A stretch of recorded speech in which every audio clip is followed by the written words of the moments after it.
Good morning. Welcome to the studio. Welcome to another live stream. Absolute pleasure to have your company here today. I got a good one for you today. Well, I hope it's going to be good anyway. I'm going to be working on some color studies. Let me show you what I've got on my board over here. And what I have is a whole bunch of stuff that I've been working on recently. I'm getting ready right now. Let me see if I can get this arm out the way. I'm getting ready right now for a bit of an exhibition. And so whenever I am thinking about my work, I like to have a little bit of a plan before I get things underway. Now these are very small, little tiny paintings. They're about the size of my hand. That one's about 2 hands, I suppose. And these are just concepts, mostly New Zealand landscapes, a lot of stuff that I've seen over the years and really inspired by it. And so I want to work on another couple of these. I'll show you some of the references that I'm going to be working on. There's going to be a lot of landscape talk today. I'll share with you some of my favorite techniques. And so this is going to be good fun. Good fun. Give me a shout in the live chat if you can see and hear me and everything's coming through okay. I always need to have a little bit of a heads up there in the live chat, just so I know I'm coming through all right. I will change to this camera and just adjust my cameras so you'll be able to see all the action. Now, of course, this is live, and as such, we get to talk in the live chat, and you can let me know if there's anything you wanted to know. Feel free to ask some questions. All good, says Peter. Looks and sounds good, all good, seeing fine, loud and clear, all well, fantastic. Well, thank you so much, Kevin, Barbara, Steve, Rolla, Jean, fantastic. Good to see you, Jean. And g'day, Lori, how are you? Shout out to all my Tisch Academy people. So this is going to be a fun one. What are we working on today? Well, recently when I was on the plein air art tour, I saw this scene along with the rest of our tour guests, and it was just beautiful. And so this scene here, this is in an area called the Matukituki Valley, which is just outside of Wanaka in the South Island of New Zealand. And just by the side of the road, there's this little pond and beautiful reeds and grasses, kind of farm country, hence the mud and the hoof prints. But I thought, wow, that would make a really beautiful painting. But that wasn't all. I was thinking, okay, well, what else is here? So I started photographing light, trees, the water, and things that would make a scene. Now, there's not one single photograph here that we're going to copy, but what I want to do is make a scene and create a little bit of a story. We can work on this together here, but create a little bit of something from this range of images. And this is where most of my landscape paintings start, is with the seed of an idea, and then we see what can germinate. Now, what I then need to do is I need to come over here and I need to think about it. So I'm using this as my thinking space. So I'm really just thinking about what is this composition going to be looking like? Where's my darkest darks? Where are my lightest lights? What's my color arrangement going to be doing? So it's going to be fun. Should we get started? Let's get started. Now I just want to see do I have, no, that camera's frozen. This camera always freezes. I promise, I hope we're not going to have any technical difficulties today. So again, if there are any technical difficulties that come up during the space of this live stream, just let me know in the live chat. Now, if we haven't met before, pleasure to have your company here. My name's Andrew.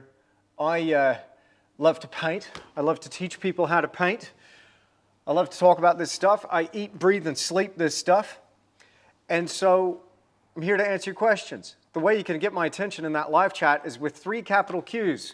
QQQ. At the start of your question, I'll be able to see that. If you know how to highlight my name in orange by tagging me at Andrew Tischler, I'll see that too. And yeah, feel free to ask your questions. My OGs, you know what to do. Shout out to all my OGs. But here, what we're going to do is we're going to get started, and I'm going to talk to you about what's on my palette. Let's run through all of our colors here. And there's a fair bit of color out on the palette. I'm playing with some new ones. I've got some of my old faves. I've got somebody who's visiting me in the studio at the moment, and he's loaned me this English red. I got a little bit of that there. That might even make a little bit of an appearance today. If my OGs are watching this going, what is that on your palette right there? So I'll go through my colors, and of course, this whole way, we'll talk about the process. I had a question already, hot off the press. Here we go, from Deborah. Looks like you've painted some since I've seen. Did you do those on your own time? Yes. Yes, I filmed the whole thing, Deborah. I'll be sharing this with the Academy. Will you be recording today's session? I will indeed tomorrow. Thank you for the reminder. Let's go ahead and turn on our camera. I'll just make sure I'm in focus here. And let's get going. There we go. We're in focus. And we are recording. Thank you, Tamara. Tamara, you want to be my camera check again? Appreciate it so much. Now, I use a lot of ultramarine blue in my landscape, so let's get a bit of that out. I've got a bit of that to use. And I'm not going to need too much color because my panel here, the thing I'm working on, it's only about 10 centimeters by 15 centimeters. It's nice and small. The idea is that we can get through this thing pretty quick, usually within 1 or 2 sittings. I found that generally I've been spending about anywhere between 4 to 8 hours on these little studies. And I think about it, I put the brush down, I view it from a distance, I'm thinking. Now, I'll tell you what, give you a little heads up. This is what I'm going to be doing with my, my studies, is I'm going to be digitizing them. And when I digitize, I'm going to be bringing it into Photoshop and drawing right over the top.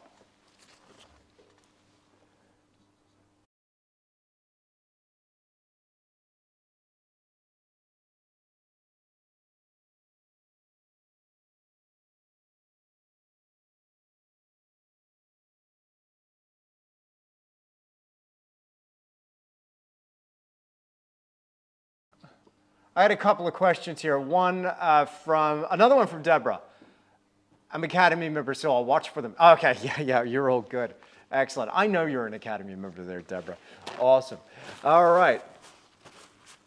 And Colleen's wanting to know, is there a live stream tomorrow? There is a live stream tomorrow as well. Absolutely.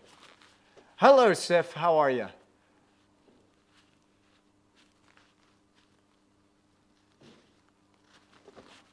All right.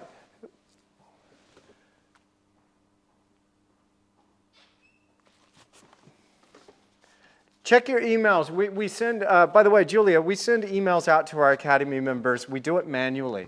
So just check your email and check your spam. We sent out a huge email to everybody yesterday that notified them of the live stream. All good. Hi from Poland. G'day. How are you? So let's go over some of these colors. Do you know who I was watching last night? It was quite a bit of fun. I started watching a Bob Ross video.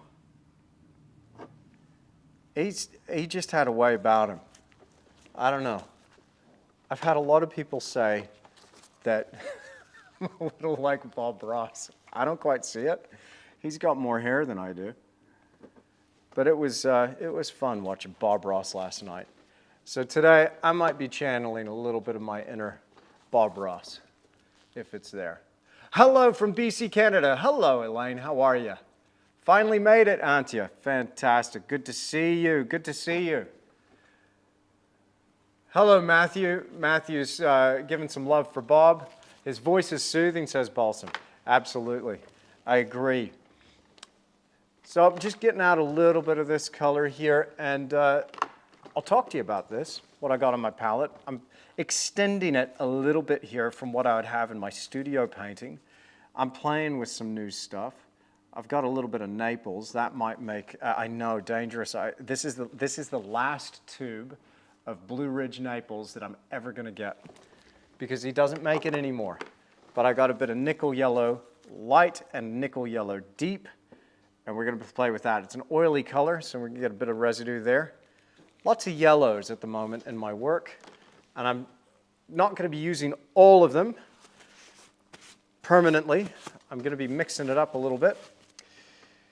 Now, by the way, I highly recommend, if you're new here, if you've never seen me before, when you're getting out your paint onto your palette, just make sure that you wear some gloves. I'm painting with real cobalt, cadmium, and lead, and as such, I don't want to get any on my hands, so I'd highly recommend getting some nitrile gloves, putting those on your hands whenever you're dishing out your paint. Okay, shall we start? Drew Houdini in the house. G'day, mate. How you going? Just watched the Creator Activator episode 2. Now diving into this stream. Happy painting. Hey, good to see you, brother. Awesome. Stoked that you're here. Awesome.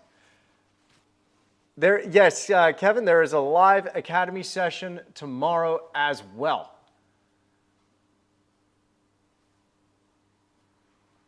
Yeah, Matthew's got a Michael Harding tube of Naples.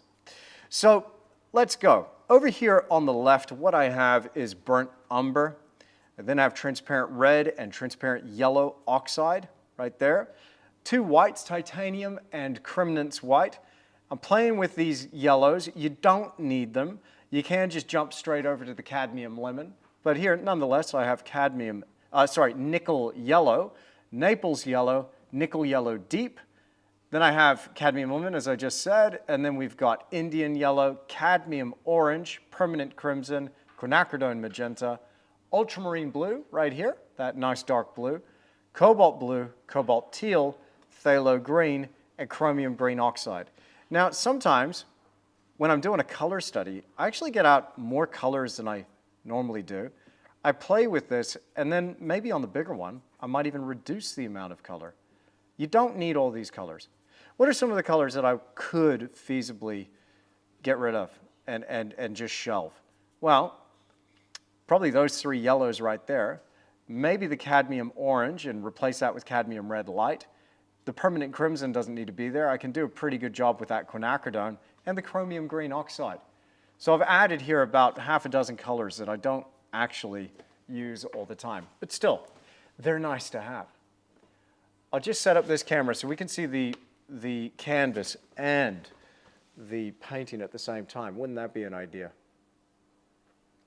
Anyway, I hope this live stream finds you well. If you've never seen me paint before, if you've never watched one of my live streams before even, I want you to do me a huge favor. And right now in the live chat, give me a shout. Say 3 capital N's, new. Let me know who you are and where you're tuning in from. Say g'day. Hope this live stream finds you well. Hope you're doing great. Now, because this is such a small little painting, I'm going to use this maul stick. This stick, by the way, it's got a little hook on it. It hooks to my wall easel. This is the maul fork from Fred Whitson, not a sponsor, just a dude, a good dude, a cool dude. He makes a pretty nice maul fork. I've been using this thing for years. He sent me one to try out.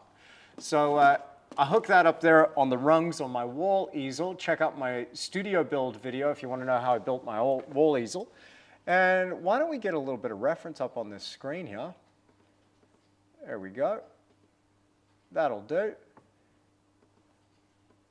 I'm really thinking about the water in the foreground, and I'm really thinking about that light too.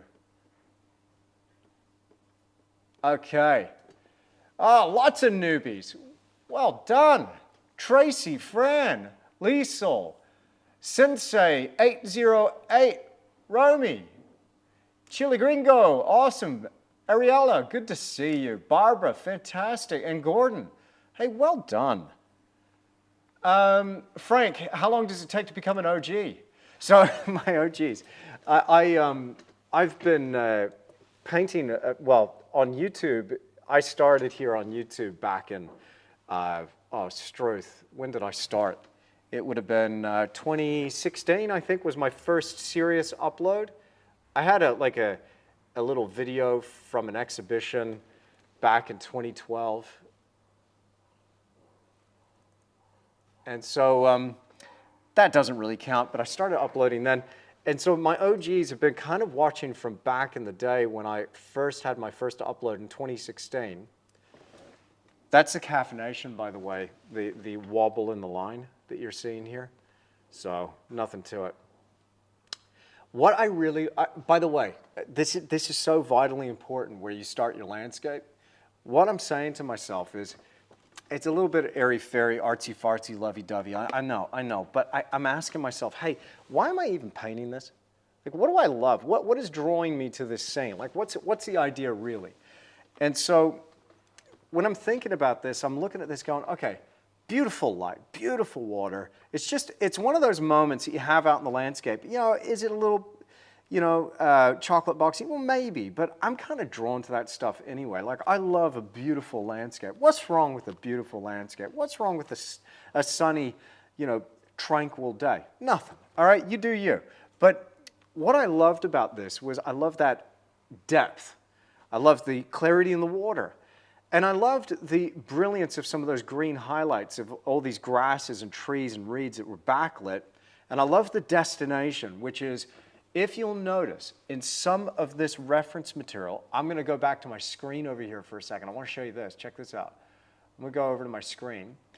And in this reference, I don't know if you can see this, but here's a destination. How about this for a destination? Come on, are you going to let me zoom in? Ah, thank you. That little valley up there with a beautiful little silver thread of a waterfall, I want to amplify that sucker, and I want to make that the subject of my painting. All right, I had a question there from Frank about how long does it take to be an OG. Generally, it's measured in years. But hey, man, you can become an OG. Just stick with us. Ride with us, man. Promise it's not a cult. Promise. It might be a little bit of a cult. Anyway. Is there any criteria that you go by to determine how many prints you would make of a painting? Yeah, Ron, fantastic question. By the way, I love the business questions, huh? I absolutely love them. And while I'm sketching in this composition with my synthetic Shiraz round number 2 from Rosemary & Co., link in the description below. Love me some Rosemary brushes. I've loaded this brush up, by the way, with just a touch of burnt umber and quinacridone magenta. Curious combination, I know, but these colors are really going to help blend in with the other colors that I'm going to be adding subsequently.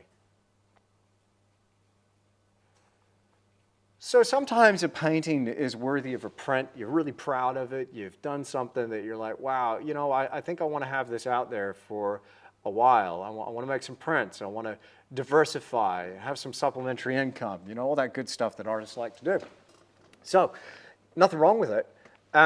My criteria is keep them limited edition, strictly limited edition. What this does is it protects your buyer and it protects you. It drives also the value of the work up. So it makes it a little bit more rare and thus higher value, and you can justify a nice price point if you have a limited edition. Generally, my editions are limited to 10 if they are canvas prints, or 50 if they're paper prints, and I do different sizes. So I'll do like what I call like a gift size or a presentation size, so like an A4 size paper, and then I'll do what else will I do? A large paper, and then a medium-sized paper, and then a basically large canvas print. And every print is smaller than the original. That's one of my rules. I never print bigger. I never print at size. I print smaller than the original. So I'm thinking about some of these lines and shapes up here in this valley. Yeah, that's pretty cool. Sketching in these lines. I'm not set. I'm not definitely sold on any one of these lines, but what I like is just a general diagonal trend that leads this eye into this valley that's going to be right here. That's where my subject's going to be. That little silvery ribbon coming down. Most of the background, actually, I'd love to just go away. Now, one cool thing about the Matukituki Valley, you have these beautiful mountains that have this incredible prominence. They just rise straight up off the valley floor.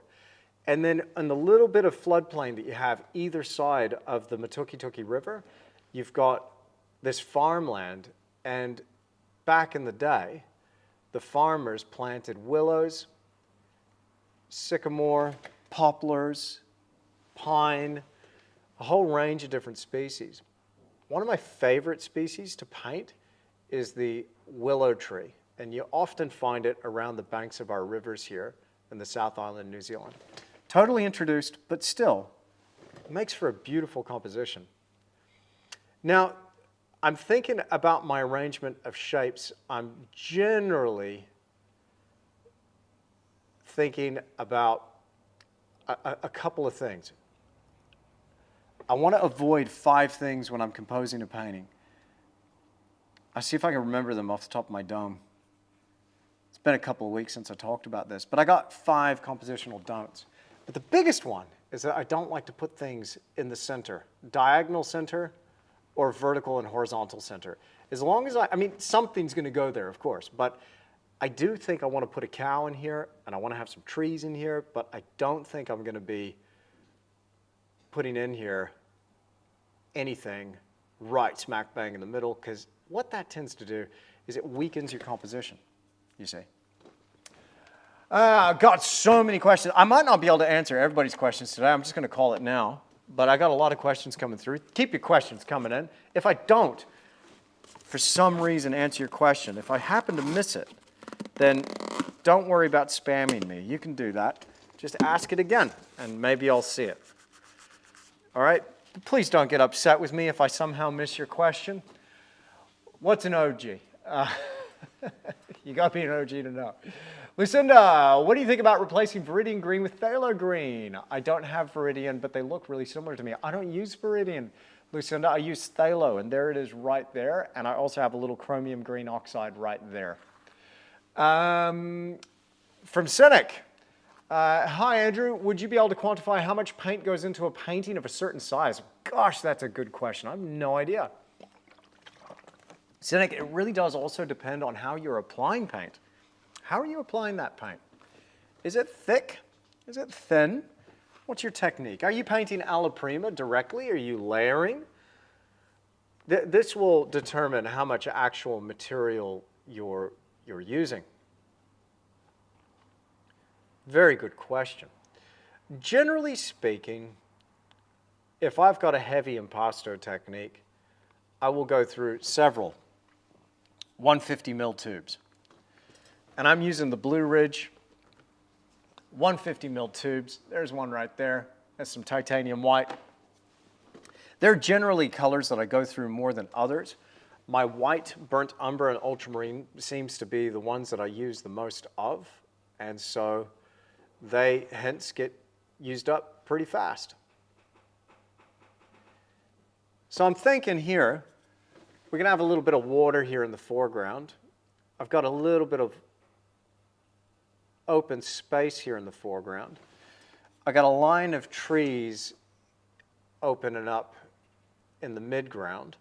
The other compositional thing is this thing I call aberration, where you've got things that seem to line up with one another. So this tree, its edge seems to line up with where I've terminated this little clump of grass in the middle. So what I'm going to do is move that tree over as soon as I realize that I might make a little boo-boo there compositionally. I just move that little sucker out of the way. Hey, no problem.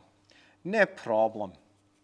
Now, the one thing that this landscape, I think, is needing, we have evidence of them throughout this landscape, but we don't have them in this landscape. And I want to see a cow. A beautiful Hereford maybe coming down into this scene. The other thing that we have is we have calves. When I was here in mid to late summer with my 2 different art tour groups, we got to see beautiful Herefords and their calves down by the water. So I think we'll have a couple of cows, but 1 cow standing proud. So just be part of the story. Don't know about the placement, but for my color study, what I generally do, I shoot from the hip, I try and follow those compositional rules that I just talked about as closely as is reasonable. I mean, sometimes you might want to break a rule because you just feel you gotta. And it's like, no, I think it will look nice there. But I'm really just, this is my initial gut reaction to this landscape. This is my time to develop that idea and really just see this idea through. And so I know I'm not going to make every correct decision here, but I don't let that hold me back from exploring the composition, exploring the idea, and playing with the color, throwing it down. That's the thing. Let go a little bit, eh? You know, we don't need to hold on to it so tightly. And the thing I love about this process is just how immediate it is. How you can just throw something down, get an initial feeling for it, and then go, okay, let's evaluate it. Does it work or doesn't it? And what can we change? And then the next part of that design process, you can play with it a little bit more. You might be asking yourself this whole time, okay, why? Why do this at all?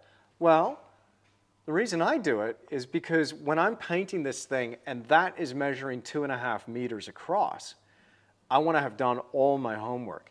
The amount of preparation I did for that big horse painting that you would have seen on my channel, yes, I'm going to finish it off. Yes, I'm still working on it. But the amount of prep that I did for that thing was insane. It was weeks and weeks, months in fact, of preparation. And I still don't claim to have gotten it perfect. There's stuff I'm seeing now that it's bigger that I want to do and change. But it's important to explore your composition. And this is one way that you can do it. Super traditional way of doing it where, you know, the masters would have done just little mock-ups, little studies. You got to have a plan before you start building your house, right? Anyway, lots of questions.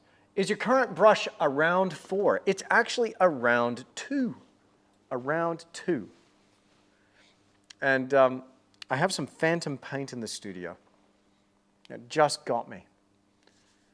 Uh-oh. I don't know where it's come from.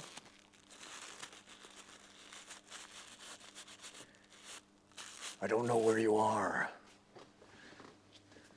I don't know what you're doing, but I will find you. There, now got it off. By the way, painter's wipes, these are great. Fantastic. Do you ever go through a phase where you hate everything you paint? Every single day, Red. Every day. Hope to meet you one day. It's not all it's cracked up to be, Zif. Not at all. Question from Gigi. How do you determine what to add? Is it mainly from an understanding, knowing your scene, pre-planning?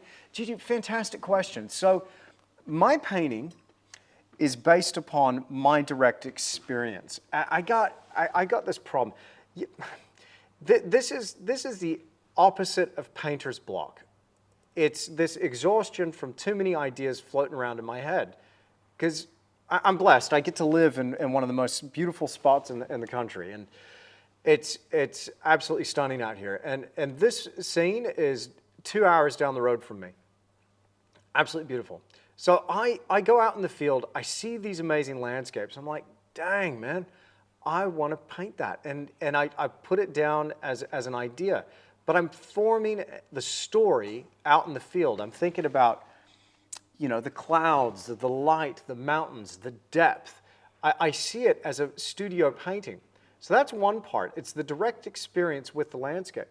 The other part, though, is the direct experience with old masters' works. Now, if you're anything like me, whenever you get an opportunity to go to a museum or a gallery that showcases some old master type stuff, and whatever floats your boat there's a lot of artists to choose from.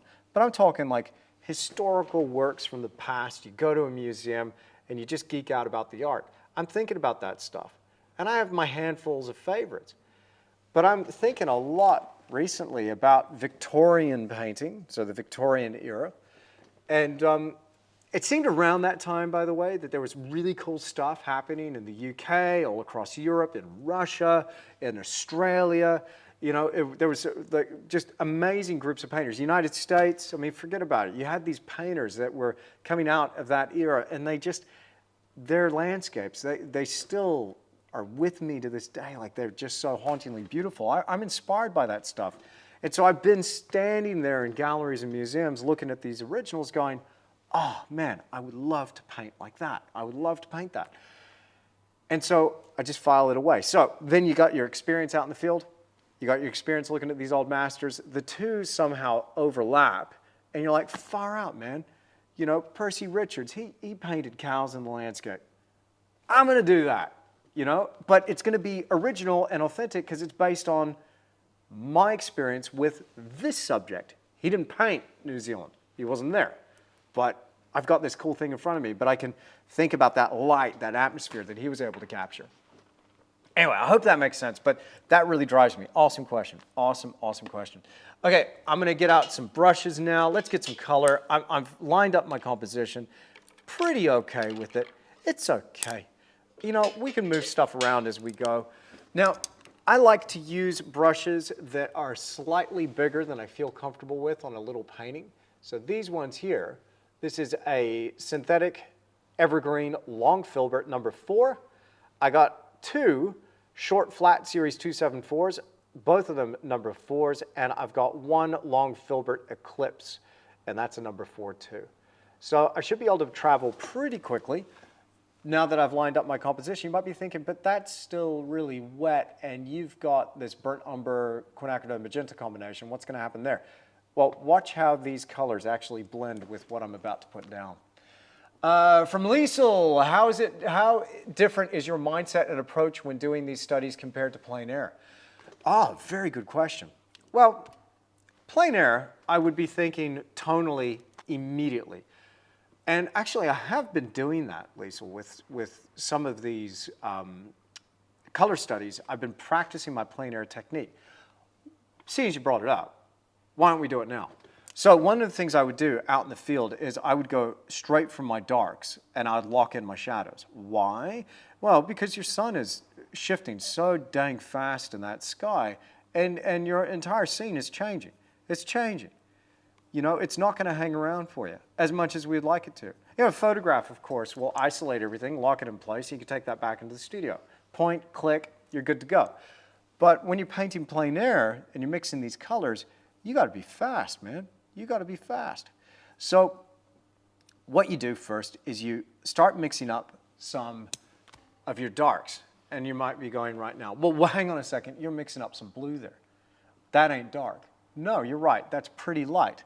But I would mix up the dark color for the shadow in the background, and I'd start working with my values with the darkest in the background, work my way forward, and just get progressively deeper as I come forward. So what color is this? Well, this is a color for some of that darkness because I like some of those shadow patterns up here in this valley. So I just map in a little bit of that, block that in, working around some of those lines that I had established before where we're going to have some cloud cover right there.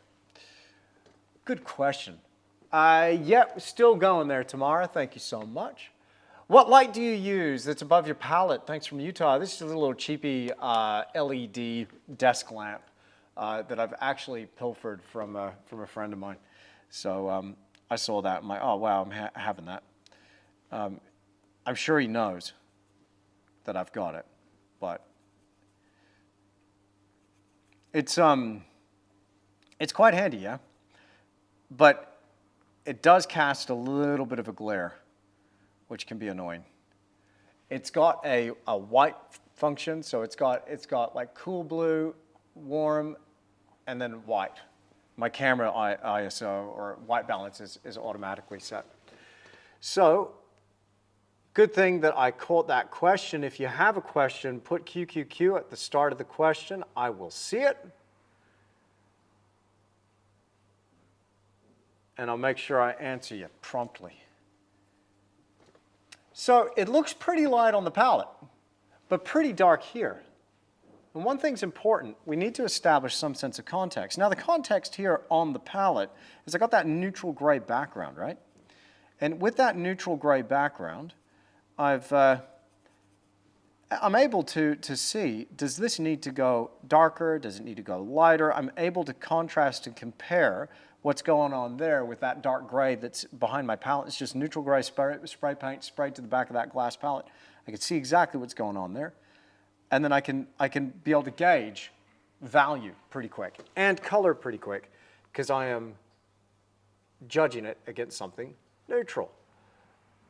But because the imprimatura over here on my linen study is somewhat light, these appear darker as I brush them in. But that's okay. We just need to keep going and establish a little more context here. So I'll add a couple of accents here of deeper shadow in my background. It'll all start piecing together here shortly. Again, when you're painting a landscape and you're painting pretty quick, don't be too quick to judge your progress. Sometimes you need to stick with it for a little bit, play with those combinations before throwing in the towel on your painting. That's what I keep telling myself anyway. I'm sitting here in the stool and I start to fret. It's just not working. I can get temperamental.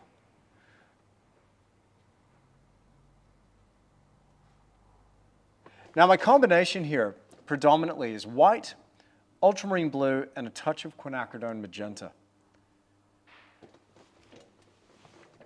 And to earth it out, to desaturate, to take the edge off the chroma, I'm using a bit of burnt umber. Now, a lot of people have been throwing shade burnt umber's way recently. I actually quite like it. I still use it. It holds such a valuable place on my palette. And so I quite enjoy it. It's a beautiful earth color. So I'll continue to use it. I don't mind you, burnt umber. You still got it. So I'm thinking about some of these shapes. Have a look down there. You see how we got patches of forest up on these hills that have been stripped out. Got farmland that extends up those mountain slopes. I like that. I think we can use some of those cool shapes to create something interesting, lead the eye maybe a little bit back here in our composition. That's neat. I also want to create the feeling like we're channeling light in this area, so I'll continue to play with that a little bit. I'm missing lots of questions. I apologize. Let me get a quick drink here. From Bill, do you deal with a house of growing unsold paintings? I'm guessing many artists assume with your large following it makes it easy to sell your originals. Well, I must admit, Bill, I am having a somewhat easier time selling originals these days than I used to. But I've been blessed in my life, Bill, and in my career. I've had a really great run early on and built a really great following in Western Australia, had an awesome market, and sold virtually everything that I was painting. I had a wonderful agent. His name is Colin Dixon. He represented me in a place called Applecross in Perth in Western Australia, and we did great for years and years. What ended up happening to WA was the bottom fell out of the market. And GFC hit, all that good stuff. And also, there was a resource downturn, and the resource sector was what was holding up Western Australia at the time. And consequently, all my clients went with the resources. They were laid off from work, and I ended up losing pretty much everything on that one. Went bust. So I had to rebuild from scratch. Taught me some valuable lessons. Looking back now, glad it happened. Totally glad it happened. But since I built a following online, yeah, the original sales have come back again, and most of my work, if I'm not doing it for myself or for a lesson, is commission-based.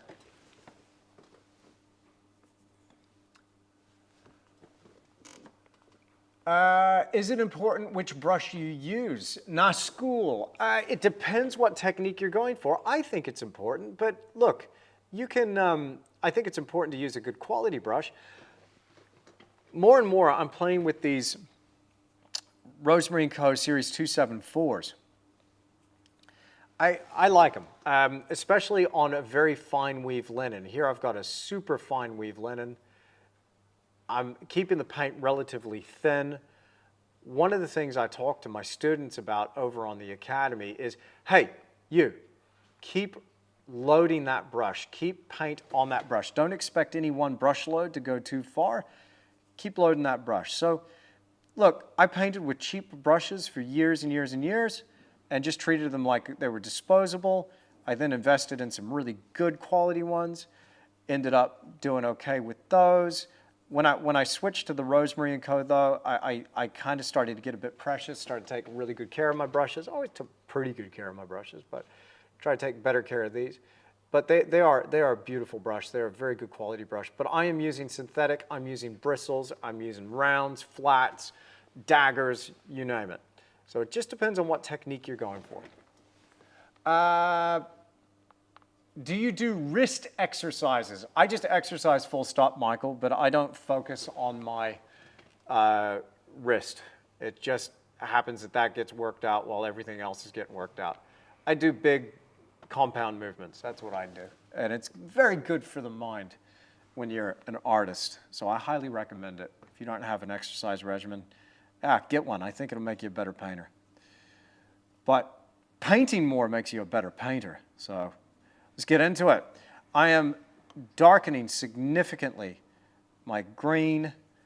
I've added a bit of phthalo to this, a little bit of chromium green oxide. I'm thinking about this band of reeds here in front of my coos, right here against the water's edge. Oh gosh, I'm already getting excited about this painting, and I'm just adding in a few darks, a few shadows.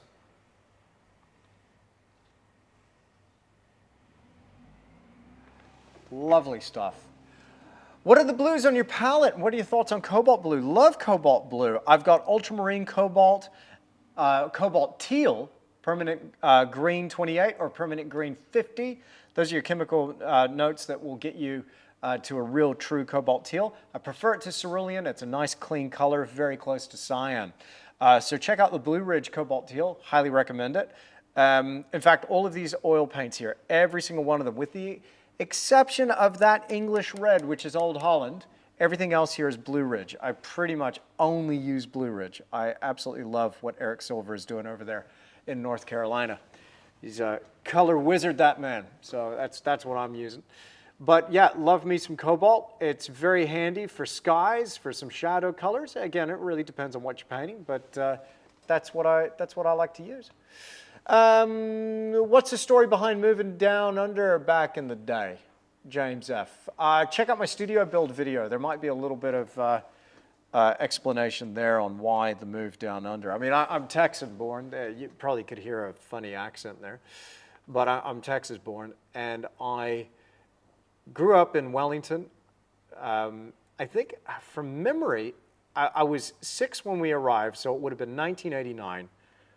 And that ages me right there. You're doing your calculations. So moved to Perth, Western Australia in 1993, December 3rd, 1993. And then I ended up in Perth, 1993. We lived there. I was a young fellow, 10 years old, and lived there for a while. Went to school there, went to university there. Met my wife there, who's from the North Island of New Zealand. And then we ultimately decided to move back to New Zealand after we got married. So we moved here in 2017. So that's the story there. That's my story. I'm sticking to it. All right. Pleased to catch you too, Stuart. Welcome to the studio. Again, if I've missed your question, go ahead and please ask me again. And I will be taking a couple of breaks just during this live stream, just because it's quite long, yeah, on these lives. 3 hours is a little while to paint. And so I'm going to be basically, yeah, just getting a quick coffee break halfway through. But let me just tell you a quick little something here. I'm going to share my screen. And we're going to get right back to the live stream in a second. I'm going to move me out the way too, because I'm always in the way. I don't know if you've noticed this. I always get in the way. But I want to tell you just really quickly, in 2 minutes, start the timer, won't be long, about Tisch Academy. You see, again, I love this stuff. I'm sure if you're here watching this, you love to paint too. And what I love to do is help artists all over the world level up their painting and just achieve more success at the easel, but also if you're going pro with your art and art business as well. This is why I started Tisch Academy.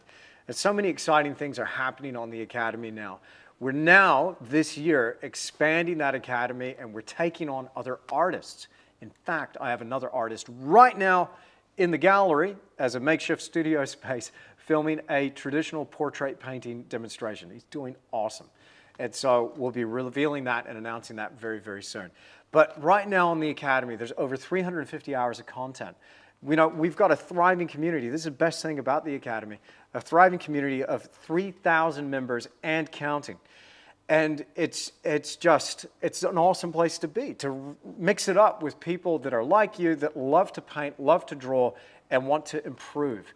And so the community over there, I'm biased maybe, but I think we really do have the best spot carved out on the internet. So if you're into your art, check it out. So there's two different tiers that we have. I go live every single week, just like you're seeing me here.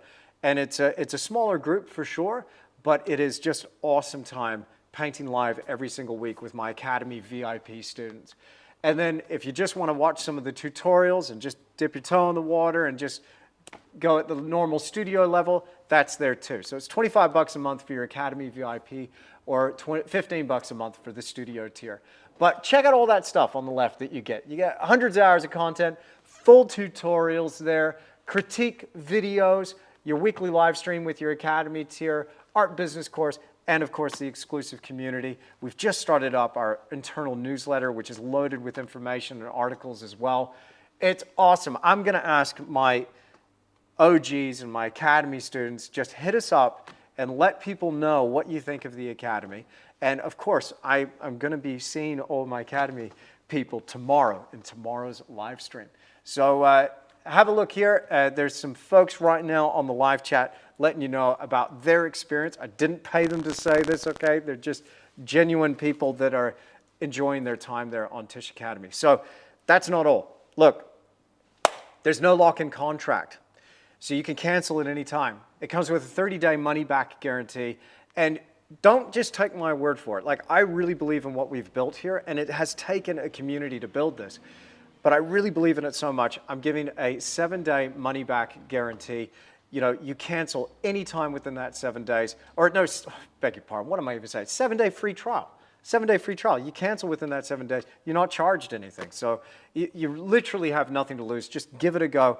Try it on me, free for 7 days. Check it out. Okay, all right. Plug is over for now. Let's get back to painting. You can visit it by going to tish.academy. There is the address on the bottom of the screen right there, tish.academy. Don't go plugging in Tisch Academy. You won't get there. Tish.academy. You see the URL right there. It's top linked in the description down below. All right, bless you. Let's get back to it. All right. Thank you for allowing that. Hey, look, man, if I don't plug my stuff, who's gonna? Am I right? All right. You know how it works. I appreciate your patience with me. Let's get out a little more reference. Maybe it's a little different reference material. No, I don't want that image. I want that image. Yeah, that's working. Thank you, Ron Beaton. Ron's one of my OGs. Thank you, Diane. Thank you, Sarah. Thank you, Ron. Appreciate it, Robin. Nick has asked such a beautiful question. I absolutely love this. Nick, let's see how this painting unfolds. But the question is, where is your focal point? Where are you directing the viewer? So I think there's a few different things going on. And one thing I like to do with my color studies is I throw a few things at the wall and I go, okay, how will this story unfold? I'm going to hone in on this in the second variation of this. Of this process. But, if you look at any of those other concepts that I've developed, let me just put the camera on this one here. Let's see, can I get you on this one over here? Let's go, which one? Boom, this one here. I love this question so much. This is a spot in New Zealand. If you've been to the South Island, you've probably gone here. It is aptly named Paradise. I'll just make sure it's focused so you can see what I'm doing. This is Paradise. Now, where's the focal point here? Well, I think we've got several focal points, but what I generally try to balance out is around 2 to 3 focal points. For me, the 3 in this one, and there's a compositional thing that I'm having a little bit of a trouble with, but it's okay. But that mountain is a huge focal point for me. In fact, this mountain here is the destination, and my eye just goes up to that peak. And here in this valley, the Dart River Valley, that peak is iconic. If you've been here, as you know, you'll see, oh, that's Paradise. Right, I love that mountain. I love the cows. And so my eye is bouncing back and forth. But I got the third thing here, which is the water. And the thing that bothers me about this composition is the water is very central. So I'll probably be shifting it left a little bit, creating more of a triangle. But I didn't let that stop me from just shoot from the hip, bang, there we go, there's a composition. So this one here is actually somewhat similar in a way. So let's go back over here. And I agree, like my mind is wrestling with this at the moment. I'm thinking about it right now. Like, where is our dang focal point? So let's just see how this one unfolds, and let's see how it works. Now I have seen scenes. I've seen stuff, man.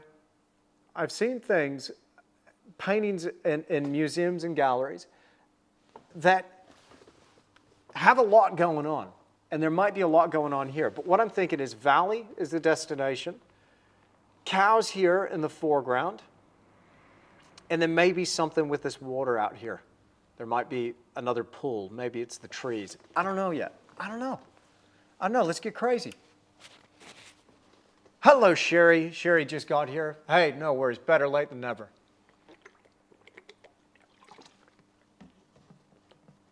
I like the way the water leads us to the mountains with a wee visit to the cows. A wee visit to the cows. Yeah, you know, I like it too, Diane. I like it too. I don't know why I do that, by the way. My OGs and my students over in the academy do know I'm a bit of a meatball, so I get goofy. I can be a serious artist if you'd prefer. But this is live stream time, just for the record, is one of my highlights of the week. I just love it. So any chance we get to geek out about the art and talk shop, I love it, man. So what I'm thinking is down here, we're going to have some pretty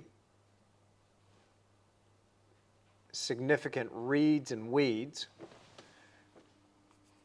And then over here on this side, same. And I'm going to leave an opening here for the viewer to kind of come around here to this space, lead the eye up maybe to those trees across there, back down again, so maybe we can set up something cyclic. And when I say cyclic, I mean like your eye is going around and around and around. So I've kind of just mapped in a few darks. Let's get another dark here. There's a beautiful combination. I use this a lot when I'm plein air painting. Transparent red oxide and ultramarine blue. Oh my goodness. I've kicked it with just a touch of permanent crimson, because if you know your Herefords, you'll know that they are this beautiful maroon color. And that just seems to get us there. I've got a reclining calf here in the beautiful dew-laden grass. I think I cannot, don't judge me now, okay? I'm not weird, but I can't get past the musculature and the anatomy of a cow that's moving away from us. The rear of a cow, the way the light glints off that fur, and the musculature of those hindquarters, it's actually a lot of fun to paint. So I think I might have a grazing cow over here. We'll obscure that somewhat. Maybe have those go off the path. Maybe not. I don't like that. No. Abort. No. Negative. there's not going to be a cow there. I'll just tamp that down. But that cow moving away from us, that could work.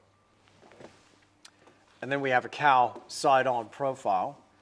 And maybe another calf there. Not sure yet. We'll work on that. I got some good cow reference. I got some great cow reference. Of course, I share my royalty-free, copyright-free reference photos with my Academy members. So if you're wanting to get inspiration for this painting, like when we develop this as a bigger painting, you'll be getting access to all that stuff.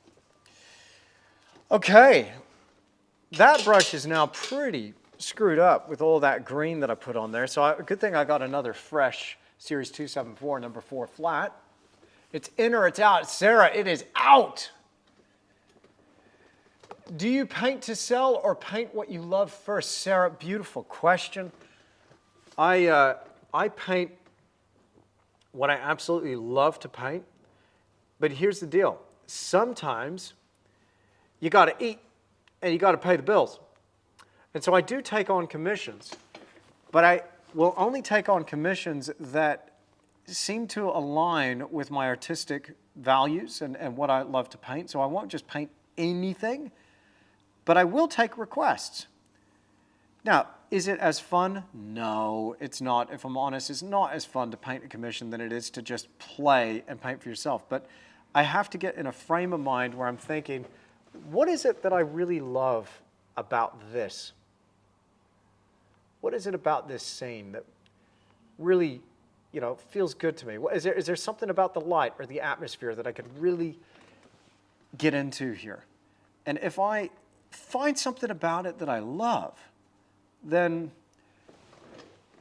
I let that drive. And I find myself getting into things that I might otherwise not be terribly inspired by. I'll give you an example. I uploaded this to the Academy. And it was a project at first where I was like, oh, I don't know about this one. I don't want to. It seems like a lot of work. It's going to be pretty big, pretty technical.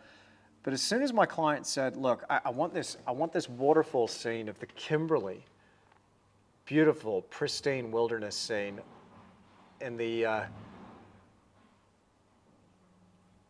top end of Western Australia. And he wanted this canyon scene, desert canyon scene with this waterfall. And if you've ever seen something like that with the water coming down these red cliff faces, and you've got strangler figs and maidenhair ferns coming out of these rock walls, and this cobalt teal is the color for that water, but it's absolutely crystal clear. And I was like, actually, there's something in here that I could get into. But he said to me, he's like, I really want to hide in there a rock wallaby. And then in the water somewhere, I want to hide a long-necked tortoise, a snake-necked turtle. Could you do that? As soon as he said that, I'm like, dude, I'm in. I'm in. I found something that I could really get into. I thought, hey, that's a neat idea. I'll do it. So that was a fun project. You can watch that whole tutorial over there on the Academy. You'll find that in your content library. My OGs, if you haven't seen that one yet, I'm sure you have. If you're an OG, you've watched that. I'm sure you've watched that. That was an epic project. Multiple parts. But early on, when I first started out, I had to paint to live, basically. It was that or go and get a job, and I'm unemployable. I don't know if you've noticed. I might be a little bit, yeah. Well, we'll leave that one alone. I'm unemployable. I remember that one, says Diane. There you go. I remember the Kimberley painting with the turtle. There you go. All right. I got one from Ollie. A while ago, I received a paint order to paint a picture, but both the picture is not good quality, and I don't believe I can deliver with that, but already accepted. Kinda. Any tips? Well, if money's changed hands, I mean, maybe it's a little more delicate, but if you haven't taken a deposit, if you don't feel comfortable with it, you can always just say, hey, look, on second thoughts, I really don't think I'm the artist for you. I've tried this and I can't find a way to make it work. Maybe that's your approach there, Ollie.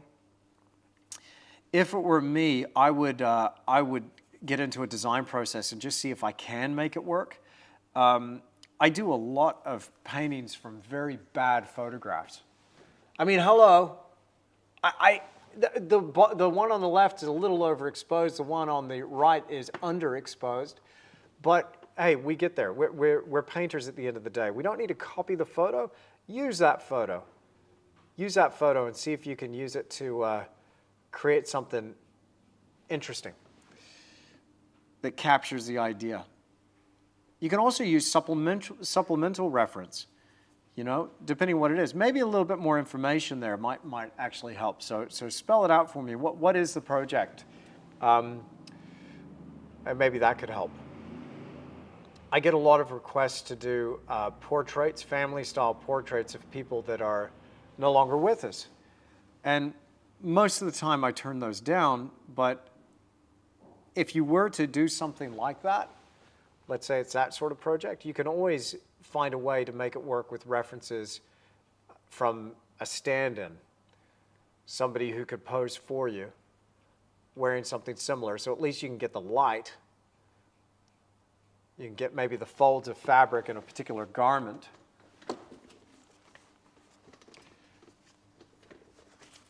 Camera check. Yes, still recording. Thank you so much, Tamara. But I'll tell you what I'm going to do. I'm going to just change the angle slightly. So I'll do another take.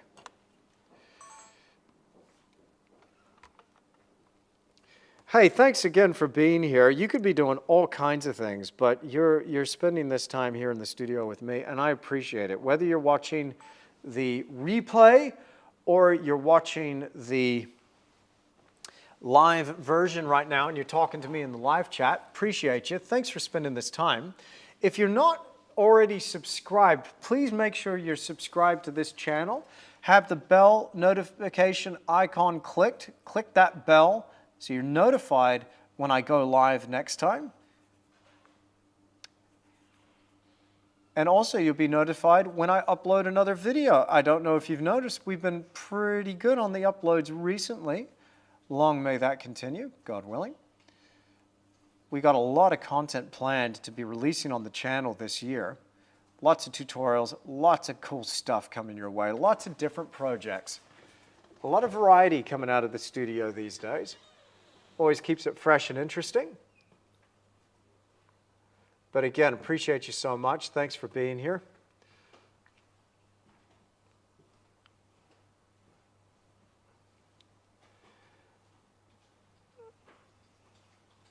So I'm thinking about these blues, you see. I got some nice dusty blues provided by a bit of cobalt teal, a bit of quinacridone magenta, ultramarine blue, cobalt blue. And I'm lifting out that tone with white. Tone is just another word for value. I'm raising that value with a touch of white. I'm going to lose some of this mountainside up here. It gets a little ambiguous, doesn't it? But I like that, the boundary between cloud and mountain. It might seem a little confusing what I'm doing at the moment, but I'm just working on the mountain colors that are just under that cloud. And I feel this cloud in the early morning light just lifting off these peaks. And as it does, it reveals these soft, dusty, bluey colors.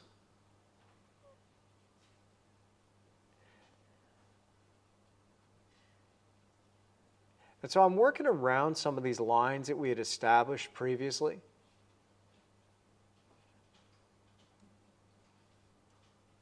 I'm not painting over anything, but what I've done previously is I've identified zones, you see. And I'm just taking it one zone at a time. Now this synthetic 274, this actually does a really good job at creating some thin marks, but they're hopefully not too scratchy. But I continually reload my brush between. I want to create a bit of softness back here. I like to keep some of these initial marks nice and thin, and then work with texture later on in the process. Right, do you add more liquid to the paint when it hardens on the palette? Daystar, it doesn't really work like that. So I mix it with my paint as I'm going. And so I'll get out a little bit of liquid original, which is what you see here, liquid impasto right here. And so as I'm traveling, I'll just get a little bit of that in my mix. And that is basically to help improve the flow of the paint, number one. And number two, it helps aid in the drying time. Now, oils can, depending on the color, dry very slowly.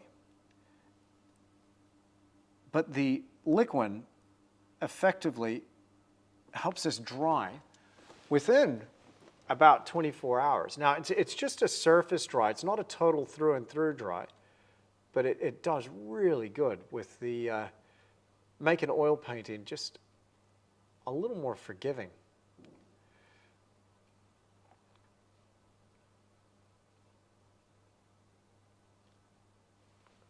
Little triangle of blue sky sneaking through here. I like that. I've actually, either side, I've amplified the amount of cloud cover. Yep, got it tomorrow. Oh, good.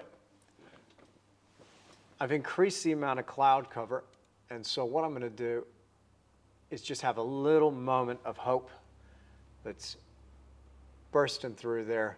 Break it up just a little bit. Feels better. And I've left some areas here void to come back in with some white. And for my cloud whites, I actually like to mix in now a little bit of that nickel yellow and shift it slightly gold. Naples yellow is just so beautiful, but again, rare. I'm not gonna get another Blue Ridge Naples. He's not gonna do it again. I'm going to keep these strokes a little bit thicker. I'm also going to mix in there, I know, crazy, I'm getting into a little cadmium orange. So it's almost a pink orangey white. I don't know if you can quite see that. Let me adjust my settings here. Let's adjust the ISO. Oh, not that way. No, you can't even see it with the ISO. Okay. What about if I adjust my aperture? So you can see when I just shut the aperture down, right here on the palette, it's slightly orange. Let's see if you can pick that up over on the canvas.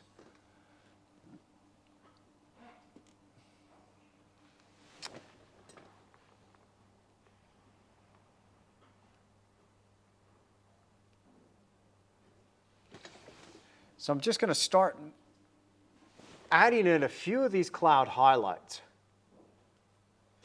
to these void areas and then blending slightly between the strokes. Now, ideally, within this 3-hour session, I'll get this little color study finished off and I'll have a clear idea. Are we on to a winner? Is this going to work? Does this composition have what it takes? Is it worth, exploring and developing further? Now, I think most of the ideas that I've got, I'm just going to go out on a limb and say it, I think most of them are pretty good ideas that if I really thought about it, I could think of ways to improve each and every one of them. The idea with the design process is we don't want to end up with the same painting over and over and over and over and over again. That's not the point. You want to make changes as you go.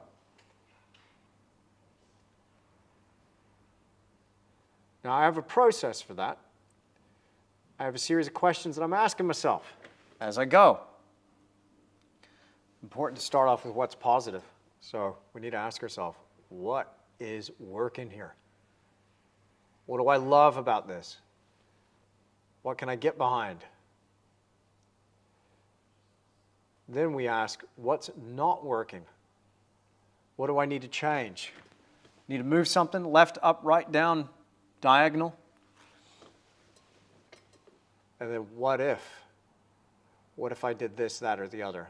There is another question, though, in there, somewhere between, and that's the who done it?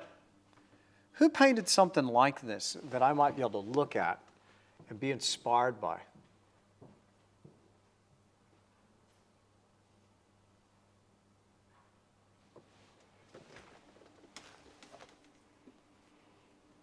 Once you add the sunny spots on the dark, it's going to pop. Yeah, so here you're getting to see, and you playing the future watching game, you might skip ahead and see, did it turn out? And then come back to this moment. Let me know, did it turn out? But you playing that future watching game, here's what I'm thinking. You know, as we build this landscape slowly, once I've locked in some of my darks, isolated the light, here painting plein air, if I had this as a plein air painting, that backlit type scene would be a little more forgiving. It's a little trickier if you're looking either way and you got a side lit subject. That's going to change pretty fast. But backlit, as that sun makes its arc through the sky, it'll be going in this kind of direction. You'll be pretty consistent with your shadows and highlights.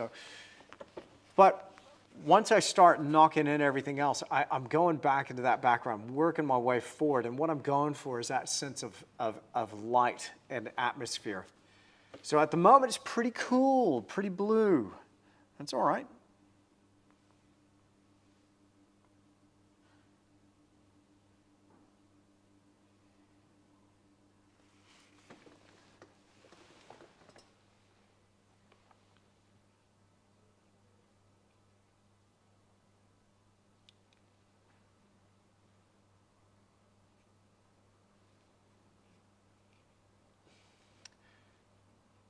So if you're ever in New Zealand,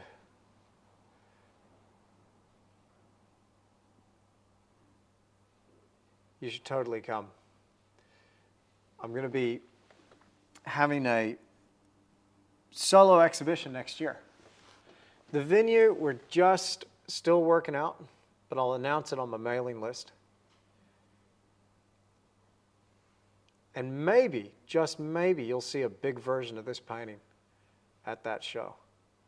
But that's what I'm working out at the moment. I'm just working out what are these ideas that I want to have and what's some of the coolest stuff that I've seen in the South Island of New Zealand.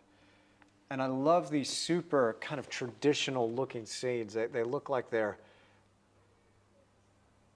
you know, you'll walk through the South Island, you'll think you're walking through a 19th century landscape.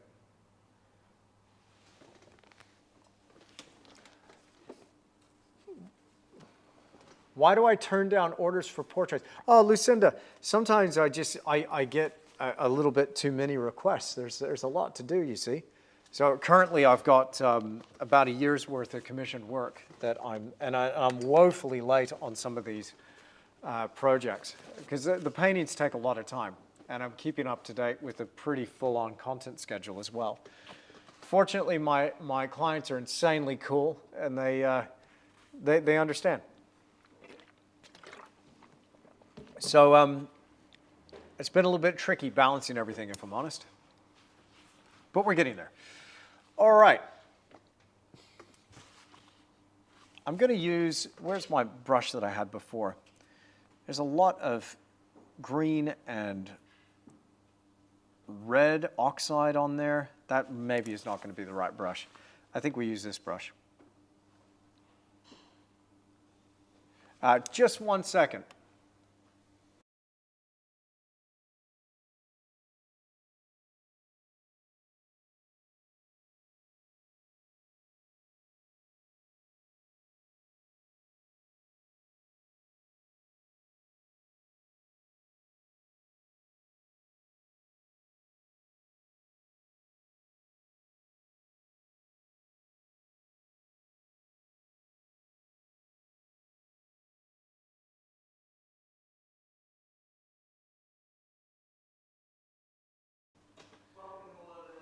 Okay, so, by the way, if I ever have to mute myself, I got a team here that works with me in studio, so they're very good about staying nice and quiet while I'm on the live streams. But occasionally I need to say a little couple of something to my my team, so apologies for going quiet on you there. I'm going to mix up a little bit of a highlight color. One thing I've noticed is that burnt umber works really well when you mix it with white as a deep forest green. I know you're going, what the heck are you talking about, deep forest green with burnt umber? Well, out here at a distance, we're trying to work out what the heck that color is.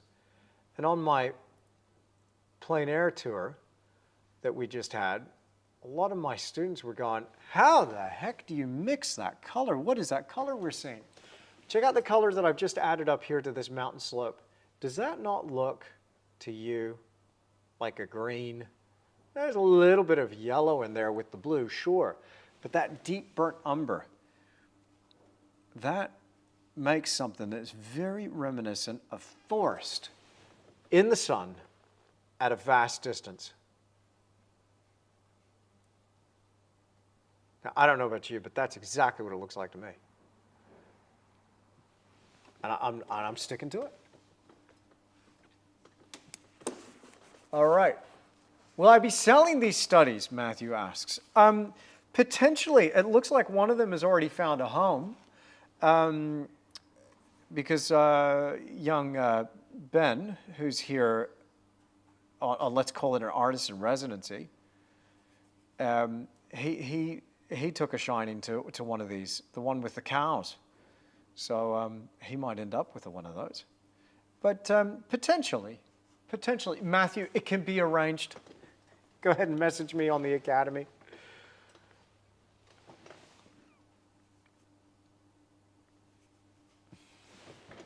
But I do need to work from it for a while in order to do the big version.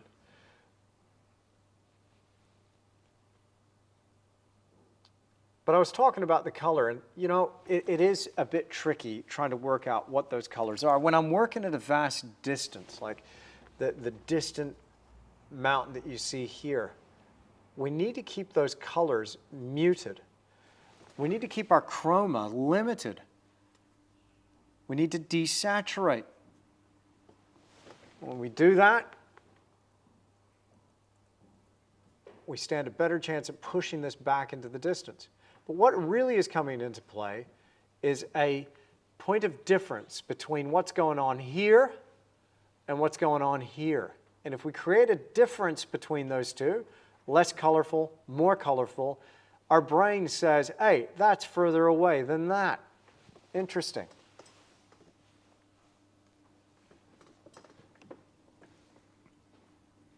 Well, I find it interesting. Do you find that interesting? I think that's cool.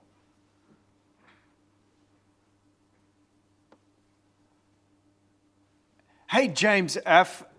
Good question. You join the Academy by clicking that top link in the description down below. So you're here watching live on YouTube. Click that link in the description down below or visit tisch.academy, Tisch.academy. Go ahead and enter your details there. Sign up, get you a 7-day free trial, and away you go. You're in. That's how you join. Easy as that. You'll be in a matter of seconds. And you can check out all the stuff that we have, but immediately you have access to that exclusive community of over 3,000 members now. And we also got over 350 hours of content for you. We got full painting tutorials, critique videos, weekly live streams with the Academy VIP tier, and more. Check it out. I thank you for allowing that opportunity for me to plug it once again. You know, again, I just really believe in what we built there. Super cool. And I say we because it's been a real community effort, and we have an awesome community. Awesome community there. That's the best thing about the Academy.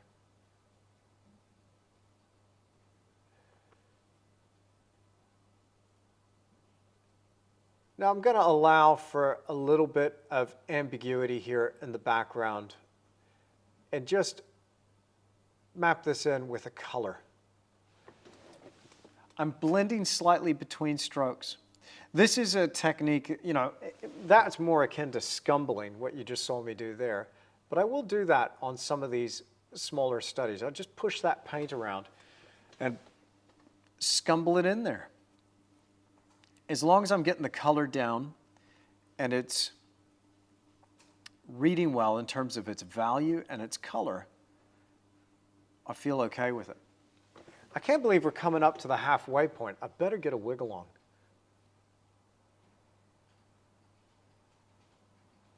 I am going to take a quick 5-minute break here too, so I can go and get me a cup of coffee. Am I allowed a coffee break on a 3-hour live stream? Well, I'm going to take one. I'm not going to drink my coffee on my break. I'm going to make it and come right back here.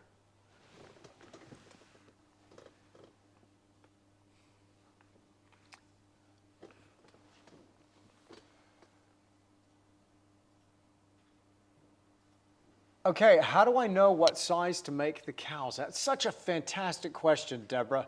And Deborah's asking for somebody else who asked that question earlier, and I missed it. Apologies for missing your question. But go ahead and ask the questions again if I do miss you. That is a great question. So again, I think being at the place really does matter. In terms of your perspective and scale, I just try to think of, hey, where would this cow really add to our composition? What is a great location for said cow? Where are we going to put it? So I kind of think about general placement. That will have a lot to do with how the perspective is going to work, how big that is as a shape with the laws of linear perspective. Too big, we got a cow that's the size of a 3-story building.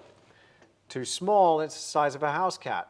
So in general, in keeping with whatever's around, I try to create something that is more or less at scale within the scene. If it's right here on this bank, how big are those clumps of grass? And I kind of feel my way around. When I was here, though, I made a mental note to myself. I was like, okay, when I paint this again in the studio, and I will, when I paint this again, what am I going to add to it? What's missing here? Because sometimes you'll be photographing this landscape, you'll be like, wow, so beautiful, but what if it had cows in it, I can't think of a situation where a cow wouldn't make it better. Can you? Yeah, didn't think so. But that was what I was thinking when I was out there. It's like, oh man, it just if I had a Hereford right now, goodness me, that would just make this landscape.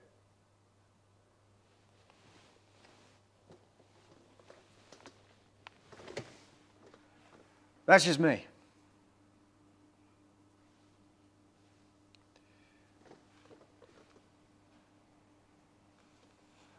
Teresa Mills, we got 3 workshops happening next year, one in January, one in February, one in March 2026. And so I'll be announcing to my Academy members very shortly. I was hoping to do that already. Just a couple of last-minute details we have to sort out. I need to get all my ducks in a row before I announce that to the Academy. So now I'm just painting a little bit of a shadow up under that mountain, feeling my way along.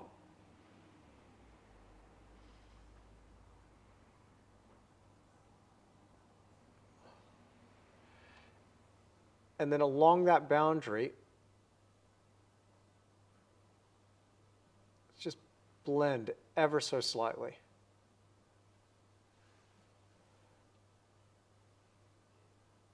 Create a bit of softness there. Okay, I'm starting to feel that form a little bit more. It's feeling good to me.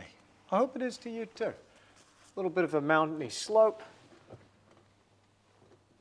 Up here, this is something I like to do on my color study. Up here on these slopes, I'm going to sweep some of that paint aside and let that imprimatura show through. And by pushing the paint away, scratching it off the surface, we can create a bit of a highlight there. Sometimes it's not about putting paint on, it's about taking it off.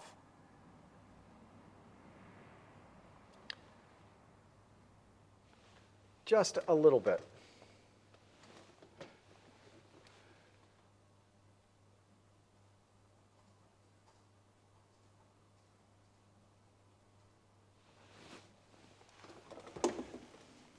All right, I might move over to the other side now. We'll paint a bit more in this spot. How many cups of coffee is your daily dose? Albert, not enough. Have you ever tried to do a Bierstadt master copy? No, Raymond, but I've got one that I'd love to do. And I also have a Peter Mork Monstead that I'd really love to do this year. Oh, goodness, I hope I get a chance to do them. There's a lot of Academy members who've already beat me to the punch on this Peter Mork Monstead because I'm like, oh, please, somebody do a master copy of this one. I can't remember the name of the painting, but I've got it in my inspiration file, and it's a knockout.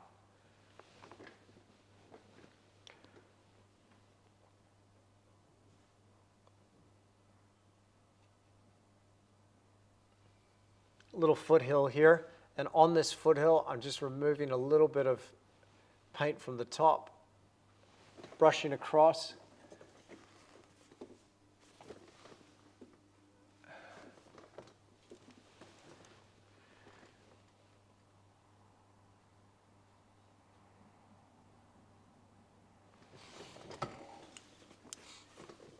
Whatever feels good, man. That's the thing. You just feel your way along. This is such a nice way to explore ideas in your reference material and see if you can create something with a bit of depth and a bit of distance. It's important, though, as well, to check your progress from a distance and make sure you're on the right track. Make sure you're in focus. That helps, too.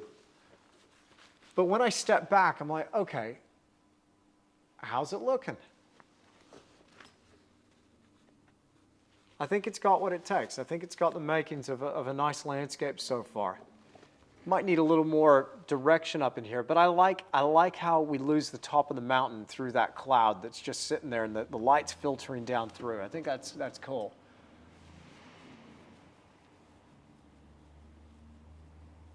Yeah, you always get trolls, Sarah, but I got Jim Fairburn on the case. Yeah, you might get some, but they get removed pretty quick, so it's all good. It's all good. Don't worry about it. I will be doing a workshop. It looks likely that it's going to happen in September, Maja. Okay. Yeah, so there you go, Lucinda. That answers that one. Monstead is my favorite. Yeah, Antje. Awesome. Awesome. Yes, Lucinda, in Europe. Yes, I will be doing something in Europe. It looks likely. I will announce that to my academy. Look, my academy is always the first place that I announce any of this stuff. So they'll definitely be the first to know. These are you know, that's my tribe. Those are my people there.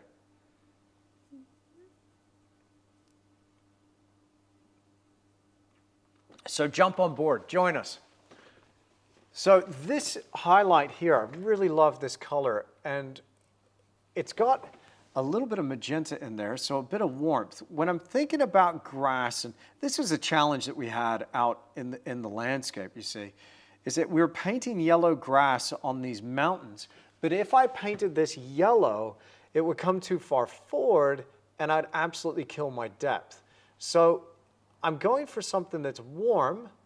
There's a little bit of yellow in there. I've actually got burnt umber in there and a touch of quinacridone magenta. So that warmth, it gives the appearance of a slightly light yellow color. Now let's get a little bit closer here. Is this being recorded to watch later? Yes, there will be a replay. You can watch the replay anytime on YouTube there, Katie. And the replays for my Academy live streams are always available in your library section on the Academy.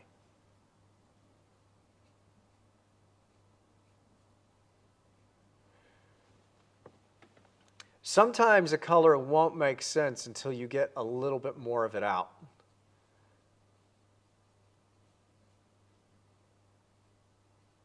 Sometimes you just got to get a bit more down.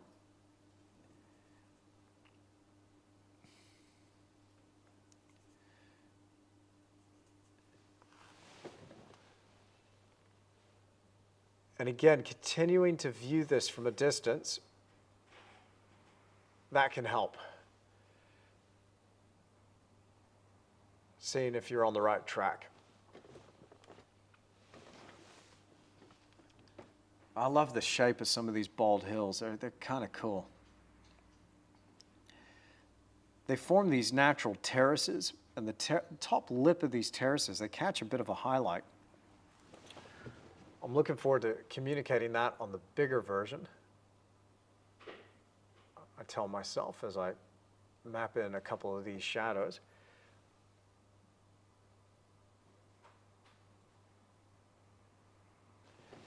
Now, one thing I like to do with my paintings is I like to use light in a way to direct the viewer. So if I want the viewer to look at a particular area in the painting, I shine a light on it. And so,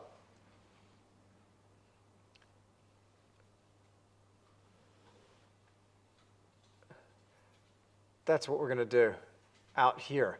So if I have this go darker as it goes off the edge, then that'll help that light look a little more intense. Now the thing is that often, light, and when we get a handle on communicating light, it's so cool that you get this feeling, this desire to make everything in the light. One thing I love about old masters is that they really allowed for darkness to come through their paintings. There's a lot of dark in there. And the dark provides a point of difference, gives you some contrast, so the lights look even lighter. Next time you're in a museum, just really take note when you're looking at old masters' works, how dark some of them are. They weren't afraid to get in there a little bit of deep tone, darkened values.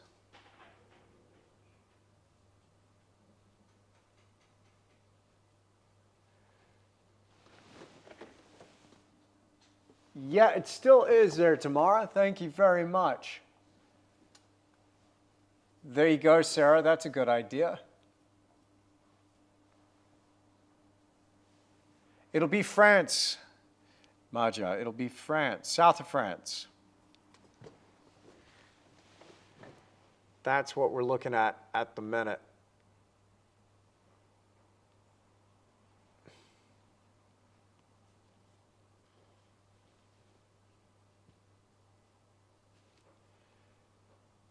So I've gotten a little bit darker here with my shadows under those clouds. But so far, I'm feeling it, man. I'm feeling it.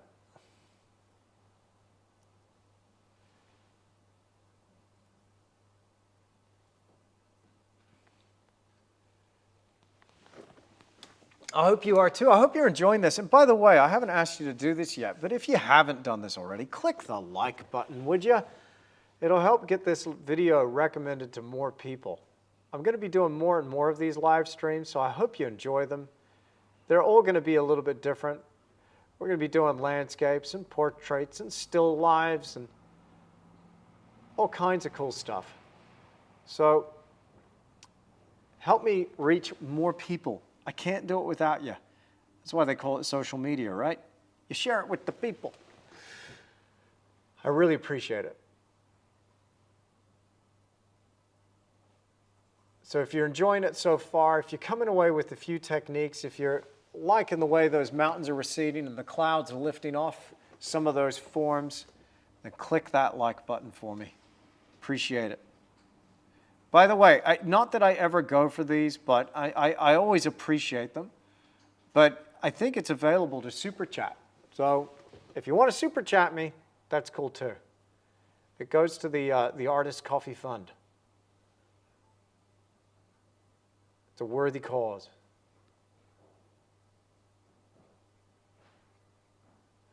But it does help that comment come to the top of the list on the live stream.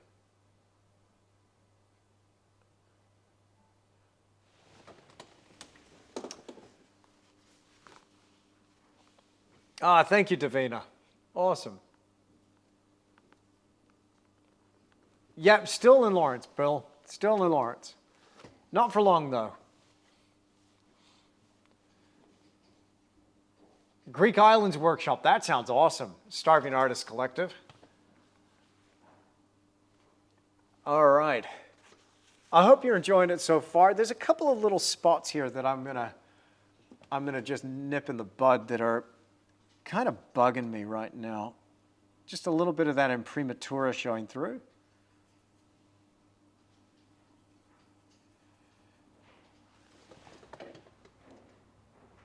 So I've mixed up just a touch of violet, just heading into that little valley there. Ah, very enjoyable. I don't know if there's much better than just painting a landscape. Sometimes it's just, when you're getting into it, you're like, oh man, isn't this the coolest thing ever? It's just so much fun. The thing I love about these little color studies as well is you get this sense of achievement pretty early on. You get this feeling like, hey, I did something productive today. And it doesn't take long, and you've got a painting. You got an idea. You got something developed. You got something down, man. Now, I find that this preparation work, you might be thinking, well, this is a lot of work. And it is, but I find it always makes that painting process faster in the end. All right, I'm going to come in here next, and we're going to add some greens to that row of trees, our row of weeds, our foreground, and our water. Already, I think it's kind of shaping up. Frank Monty, that's a great question. You might have to ask it again when I come right back. I'm going to take a quick 2-second break. Well, a little longer than that. I'm going to get myself a cup of coffee, and I will be right back with you. Again, if you want me to see your question, just hold on to that for a second and enter it back into the chat. I will be right back with you. In the meantime, while I'm away on break, in the meantime, I will put this on the screen, and I'll be right back with you. All right, click that link in the description down below. Get yourself a free 7-day trial. Okay, I'll be right back.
And we're back. We're back. Let's get back to work. Thank you for allowing that short little break. Yeah, getting a little bit of space away from this painting. Thinking, let's start again. No, I'm kidding. All right, what are we going to do now? Well, I'm thinking this next row of trees needs to come into place. I'm pretty happy with where we're at with the background. I know that we don't have any details there yet, but that's okay. Let's just get this whole thing mapped out, and then we'll add a couple of accents here and there. But this row of green trees needs to come into place. And so as we're adding to this color, as we're adding to the green, what I've got here on the side of my panel is I've got a couple of dials. Now, you can't see them, but I turn this one up. This turns up my chroma. And this other one is a difference-o-meter, and I turn that up, and what it does is it drops the tone of my shadows down and increases the tonal value of my highlights up as I turn those dials. So I'm upping my chroma, and I'm upping my value range as I come forward. So that row of trees, which is just mapped out as a series of green shadowed blobs, we need some highlights here. We need to bring it forward. Let's do it. That's a good idea, Gary. Let's everybody stretch it out. Stretch, come on, stretch. Oh, there we go. It's important to get up and have a little bit of a stretch, move. This painting's hard business, isn't it? It's hard work. Okay. Check the camera. I always leave it on and record during the dang break tomorrow. I forget to turn it off. I need to turn that sucker off, don't I? Okay. I'm going to rock it with these brushes again, these Series 274 flats. They're fantastic. Get myself a couple of paper towels. I've wiped them off, so I've got some... I've got a relatively clean brush to work with. Now, as we come forward, we're going to increase that amount of yellow. I'm going to find a clearer spot right here on the palette. Let's go over to our ISO 250. Let's go. We need to open up the aperture so you can see what's happening. There we go. There we go. That'll work. Okay. I think a little bit of nickel yellow deep. We're going to start there. If I need an intense green or I need to increase the intensity of green, I don't go for the cadmium lemon right away. This green right here should be intense enough. In fact, maybe too much. So as I add a little bit of this to some of my mixes, is that going to help? Let's get some reference in here so you can maybe see a little bit of what I'm doing. I love these trees that you see on that photo on the left. But out here in the distance, you can see that there's a little bit of that highlight color sneaking through. So nickel yellow, a little bit of cobalt teal,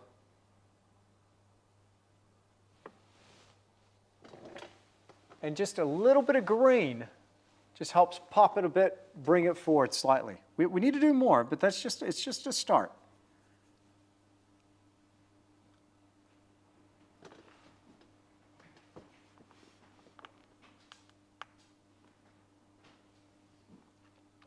Shout out to Sarah Weissman. Hey, good to see you, Sarah.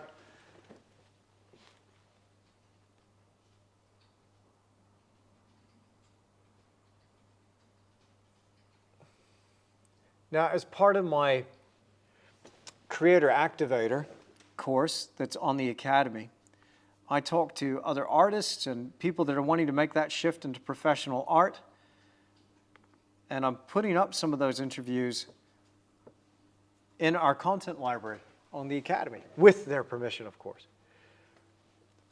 I had a wonderful conversation with Sarah about her art trajectory, where she's gone with it. Absolutely smashing it out. Beautiful work too, Sarah. Really beautiful work. Enjoying the stream. Thank you, Brainies are us. Brainiosaurus.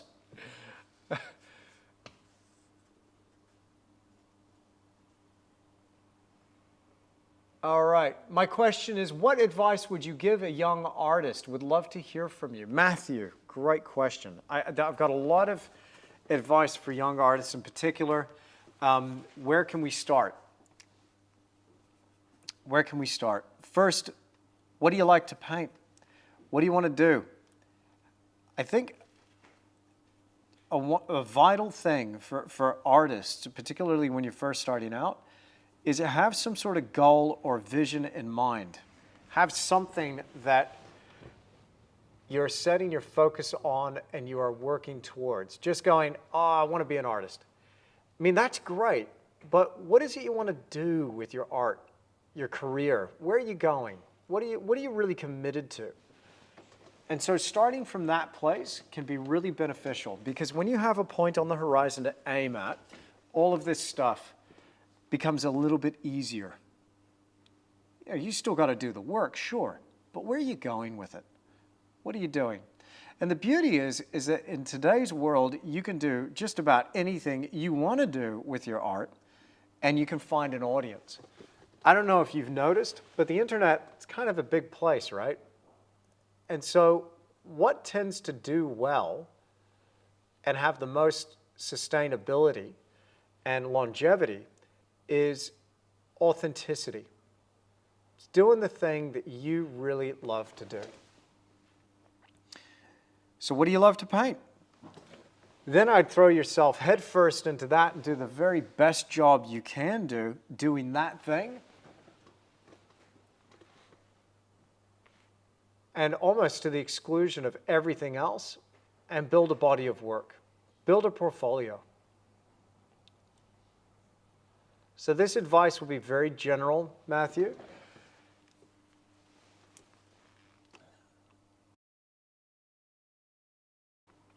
It's hard to get into specifics when I don't know your exact situation or where you want to go. If you want to clarify any of that in the live chat for me, go for it. But then it's going to be about, okay, well, do you want to sell your work? Do you want to get represented? Do you want to work with galleries? Do you want to self-represent, do your own thing? All of these are options that are available to you. And again, I say this on my podcast, but I don't believe that there's been a better time to be an artist. We have so many options at our disposal right now in terms of social media, our ability to find our market, our ability to build a following. This is really a wonderful time to be an artist. Our ability to make content and immediately reach people.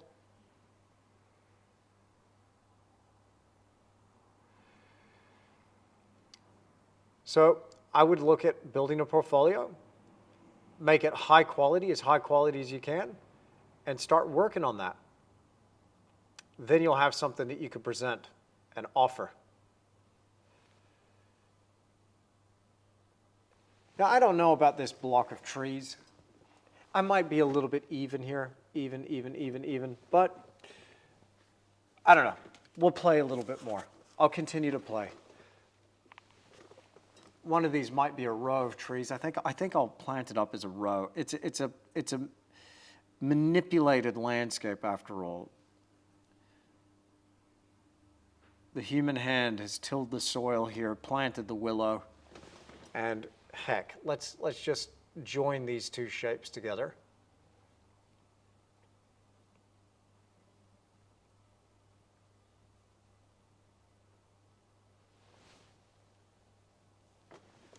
Already I feel that's a little better. And then I might separate these two over here.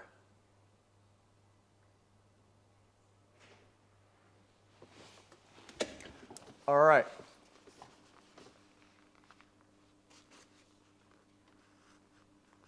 Okay, Reaper Bear has got an interesting question, Professor Hardley. Why is it that when it comes to art, half the people say it's the easiest thing in the world and the other half say it's impossible? How do you suggest hunting your audience? Well, I think they're both wrong. Those that say it's easy are wrong.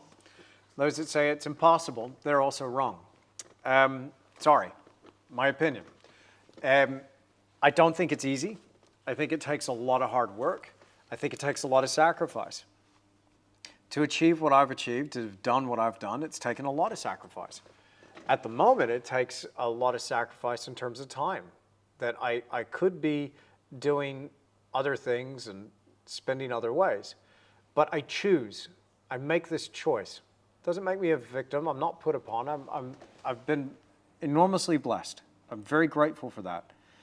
But I choose to make sacrifices in my life so that I can paint. And it's just, I had to change what was important for me and where I was going to put that time. So I think essentially what you're asking for is in terms of like how tangibly, how do you find people? Well, I find people by thinking about it this way. And we tend to get caught in these frames of mind where we limit our options. I'm willing to entertain and take on board all options when it comes to marketing myself as an artist. I market myself in the digital. I market myself in the physical. I'm a physical artist. I make physical work. I show this to real physical people. And so I think about brick and mortar approaches. Where am I physically going to show my paintings? So I try and do everything I can to connect work with buyer in that regard. But I'm also working in the digital sphere. I'm a digital artist. I'm a digital dude. Here, you are interacting right now with my digital self. It's kind of weird. Yes, I'm really sitting here in the studio talking to you right now. But I'm just a guy on the internet. I'm just a voice and a face on a screen. So I need to do something there too. The power in what I've stumbled upon, and I don't think I'm unique in this way, hardly, but the power lies when you combine both. You maximize both to the best of your ability. And so I think you just become relentless at posting regularly. Now, a lot of people are like, yeah, but you don't post regularly. On the Academy, I do. Just about every dang week, we're uploading multiple hours of content. It just depends where your people are. That's where my people are. And, you know, maybe it hasn't been as consistent on YouTube, but that's okay. You know, it's like, well, you don't post to Instagram all the time. I know that too. I just post when I can, what I can. It's getting a little more regular now, but, you know, it takes time. It takes some consistency trying that. But let me give you one way that I did it when I first started out. And I didn't wait for a gallery. I hired a space. I hung my work. I catered. And I put lots and lots of pamphlets, hundreds of pamphlets, and put them in the letterboxes myself. And I got about 100 to 150 people. I can't remember, but this is back in 2002. I had my first exhibition.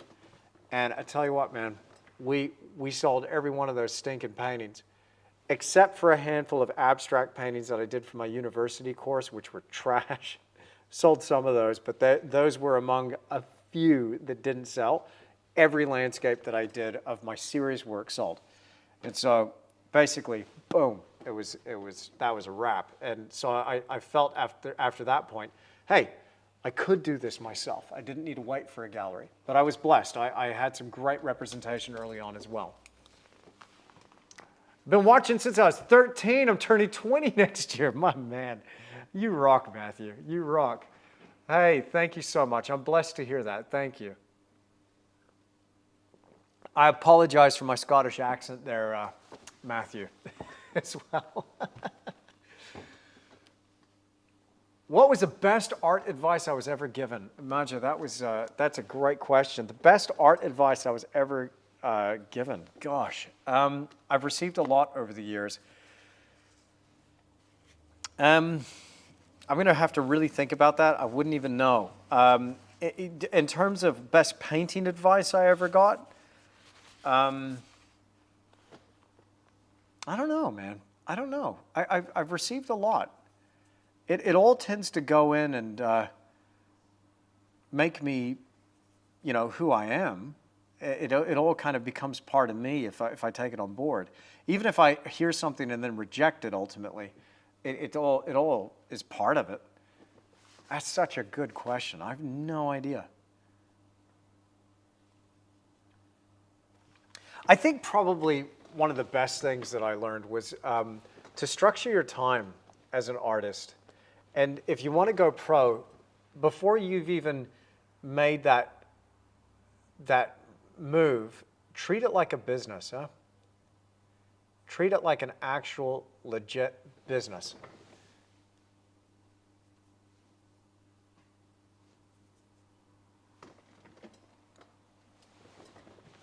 So I've gone a little bit lighter here with my yellow. This is Naples, nickel yellow, beg your pardon, and a little Naples, nickel yellow deep and Naples. It seems to do that nice golden grass right here towards the edge of our little pond. Gosh, good fun.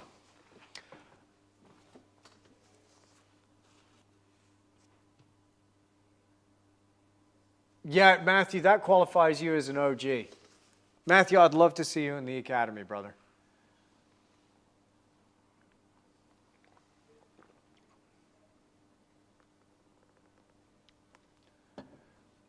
There's a Mickey ears in the clouds. What's not working? This is a comment coming in from Amanda. Is that the Mickey Mouse head that you see there?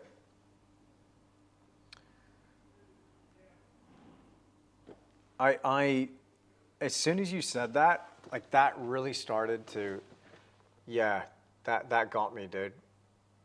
So is there something that we can do there that would just nail it?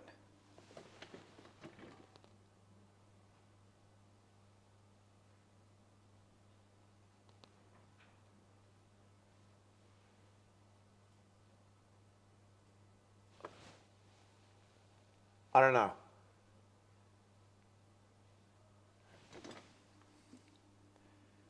Better? Let me know.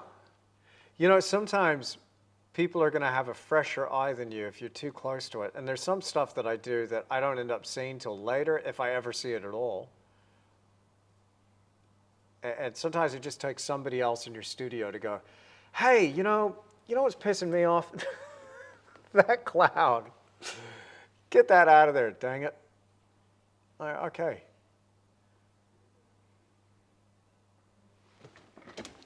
Just 1 second.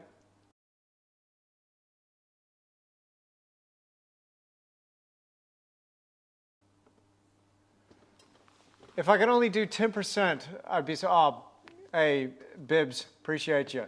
Watching from Pittsburgh, always learn something. Your work is inspiration. Thank you very much, appreciate that. Thank you, Karen. Let me get another sip of coffee here.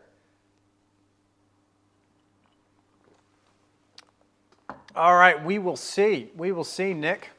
We will see. The trees might very well double above the cows. I think what I'm going to do is just shift the position of my cows, and I will go all the way across here, and I'll cut the back off of them. And I've got a different species of reeds here in the center of the painting. I'm not saying the composition is going to 100% work. I don't know it will. There is going to be some pretty significant changes that happen. But let's just play with it.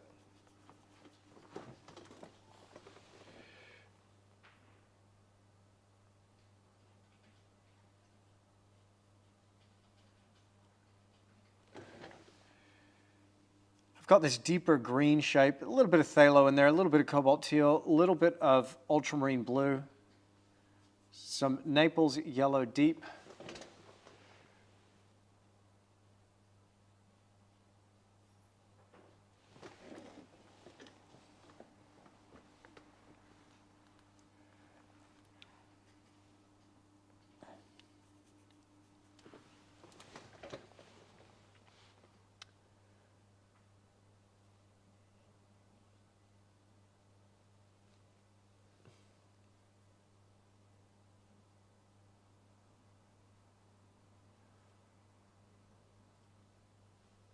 You know, I think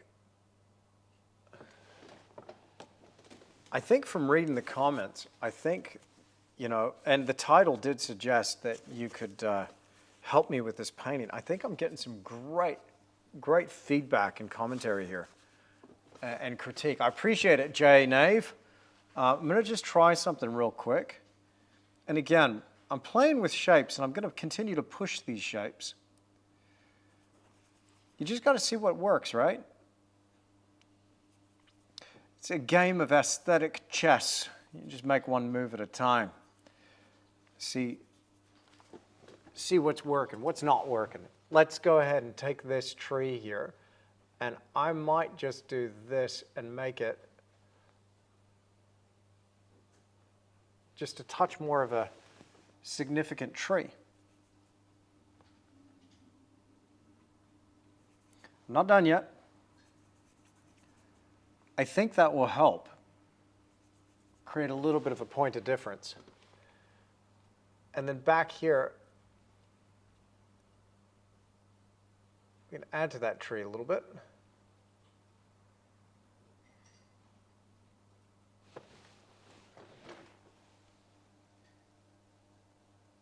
Yes, I prefer it.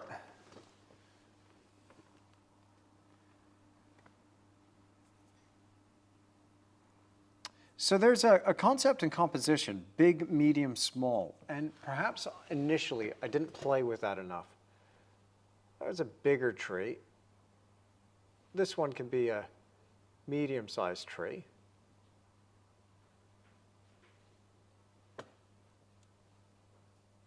And we'll see how that goes.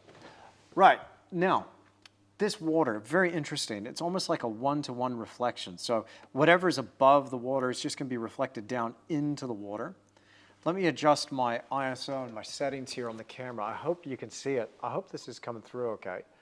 I'll just crank it up one more so you can see some of those darks that we're going to be putting in. But right where this tree is right here, I've got this pretty much the same color.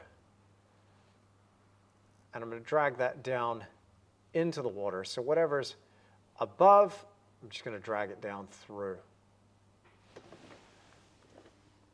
But this water, it's got a little bit of suspended sediment in it, some mud and whatever else is washed into this body of water. And I found that transparent red oxide works beautifully for creating this earthy reddish note for tannins, for mud, whatever else is in that water. So just a touch of that.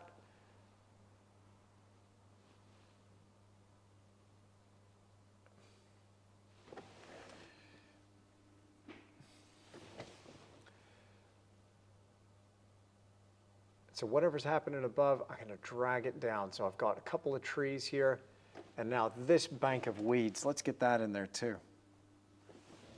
How's that going to look? Well, once again,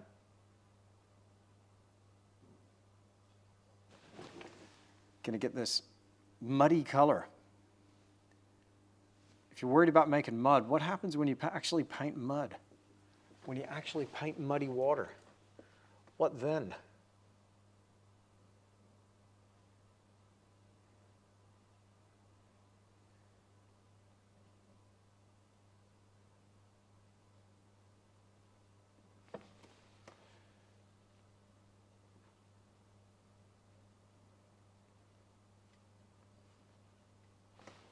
All right. I agree. Lori says, on the Academy, we've gotten to know other artists all over the world. It feels like a family. We help each other too. Awesome. Do I think the painting would look different if I used only primaries in white, Cynic? Yes, I do. Do you critique Academy members' art and give them suggestions for improvement? I do, Maja. They're in touch with me through the direct messages, and we talk about that sort of thing all the time. Is the camera still recording? It is. I will do another take, though. There we go. Thank you, Tamara. Appreciate you.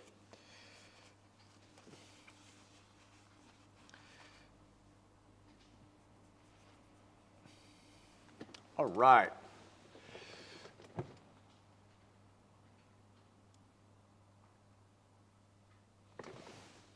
Now if I go a little quiet, it's because I suddenly enter the zone. It normally takes me an hour and a half.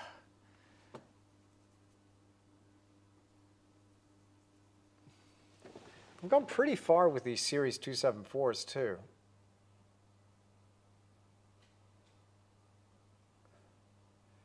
Go further still, but just getting a little bit of that color that was above those reeds, just below, reflecting that green in the water.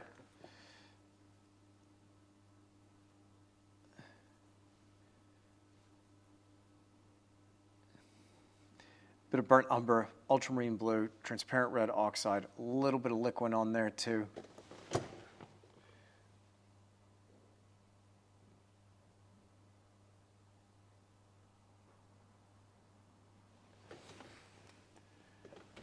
All right, now, I think I'm just about ready to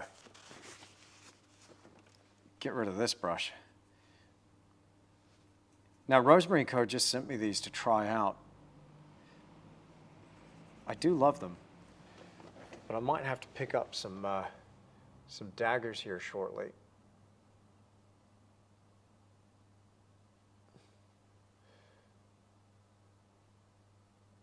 Here we got a slightly different species of greenery. And again, whatever's going on above that water line, I drag through down into the water.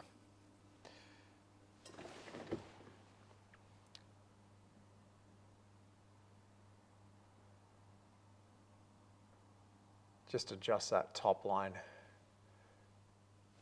of our willow tree. We'll come in and map it out with a little bit more finesse. At the moment, it's just a big, dark shape, isn't it? We need to do a little more to that area.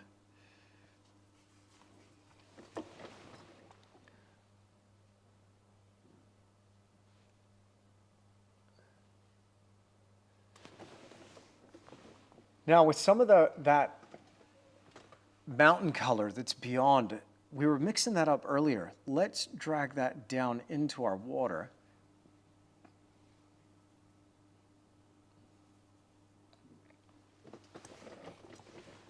And create a little more sense of reflection. So whatever's up here, I just mixed a similar color, ultramarine blue, burnt umber, and white. Kick it with a little cobalt blue, a little bit of cobalt teal. You can see right there that gray that I'm using. Just whatever's above, just drag that down below. Let's start to lighten it now. Now the water here, normally with water, and in the big version, I'd be painting this in several passes. But here, we're gonna rock it in one pass. Just do the best we can with it. I'm not worried about the cows or the placement of the cows just yet.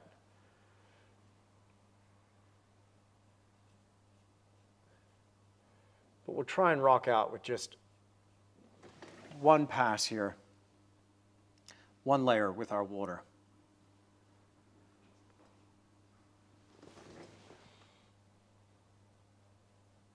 Gives me another opportunity to practice my water technique. Now, whatever's going on up here, I'm thinking about bringing that down into this foreground.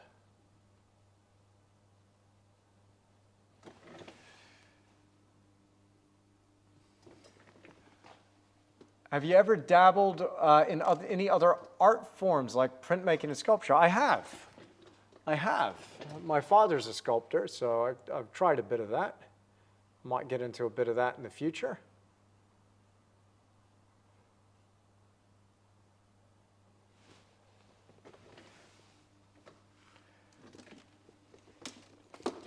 Right, we got another question. What is the bit between the mountains high up in the middle? Sort of looks like an off color, doesn't seem to belong. Don't know. It'll happen. I will, you talking about right there? Let's maybe do something about that, eh? I'm gonna have to use a new brush because I don't have I don't have the right color on my brushes anymore, and those ones have just about done their dash. So Eclipse Filbert, Ultramarine, Titanium White, a little bit of Crimnance White, Cobalt Blue, and let's just see. Just if we can freshen it up and clean it up a little bit.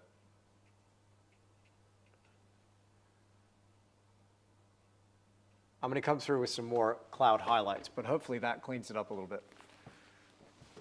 All right.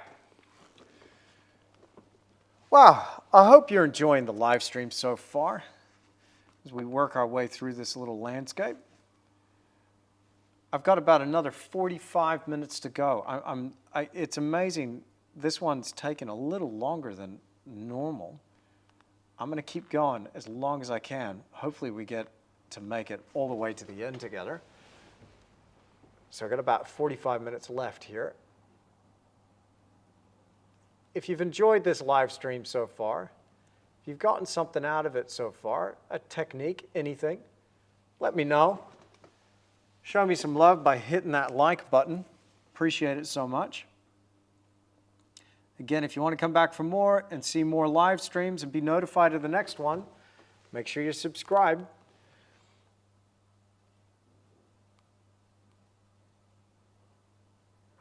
If this is your first time watching, and I know I got a lot of newbies here, that's awesome. Welcome. So glad you stopped by. I hope we see each other again.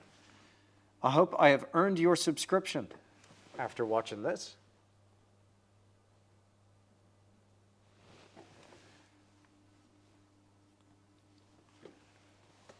I'm enjoying just playing with some of these marks. Again, this is our opportunity to throw some color down and just really think about composition, arrangement, all that good stuff. It might be a little bit chaotic through here. That's okay. It's bothering you. I know it's bothering you. I know. Let's see if we can do something about it. I'm going to continue with the dark for a second. I'm going to grab this Series 274. I've just wiped it off to get into some burnt umber and some more transparent red oxide. I can see pretty clearly that I got these beautiful reflections of these green reeds right here. And as the sun enters that water, it shines this reddish, rusty color. But at the same time, it's reflecting whatever grasses and reeds are above.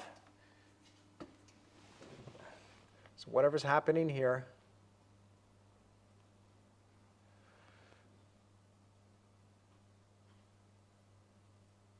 just drag that down through.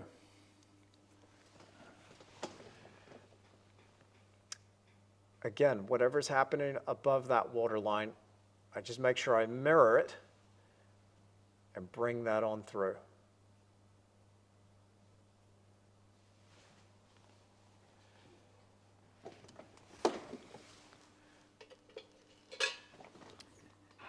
Now I think we're going to have a bit of this cloud color reflecting at that point. So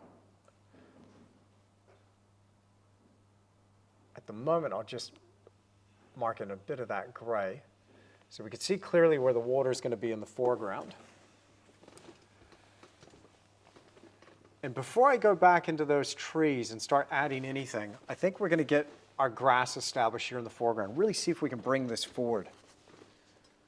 I might go ahead and use the same brush for that.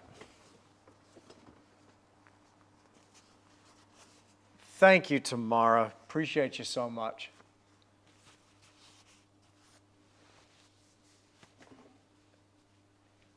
Is it Etsy a good place to start selling your paintings? Don't know, Leo. Never done Etsy. I've heard a lot of people have had a lot of success doing that, though. So give it a shot. You know, as is the case with a lot of these things, if you're just starting out, you know, YouTube University is a great way of going, too. I learned a ton by doing that. Now, a lot of the ways that I've sold my work and how I started. All of this you'll find on the Creator Activator, which is on the Academy, in the Academy library.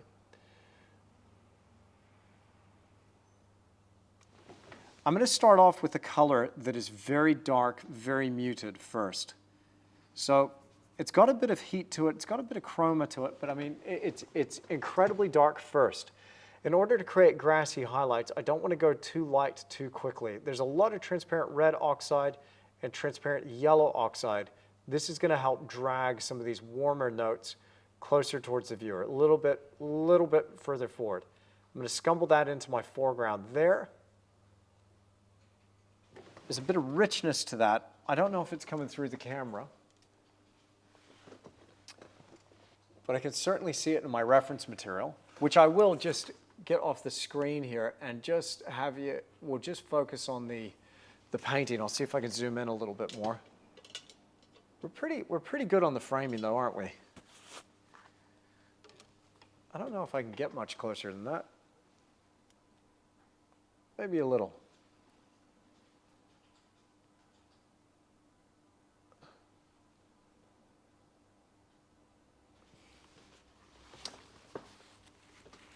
Do you think it's useful, the impasto medium? Do I use it? I do use it, Augustin. Yeah, I do. I do. And I think it's very useful. Yes, I do. So it adds, impasto medium adds a little bit of texture, retains the brushwork. It also dries incredibly fast. I use liquid impasto. I love this stuff. So I may use a little bit of it in this painting. In fact, we'll use that in the next part of our process. But for now, I'll just get in here a few of these grassy notes. And then over on this side, I know it looks pretty muted, as I said before. There's not a lot.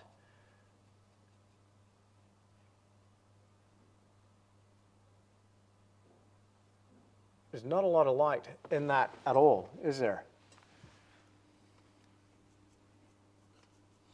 I'm gonna break one of my rules, my compositional rules, just because this composition is absolutely crying out for it. But I'm gonna break it in a second. I'll tell you exactly what I'm gonna do. Scumble in a little bit more of this color. Looking at my time, got 35 minutes to go. Goodness me. Let's see if we can bring this thing home.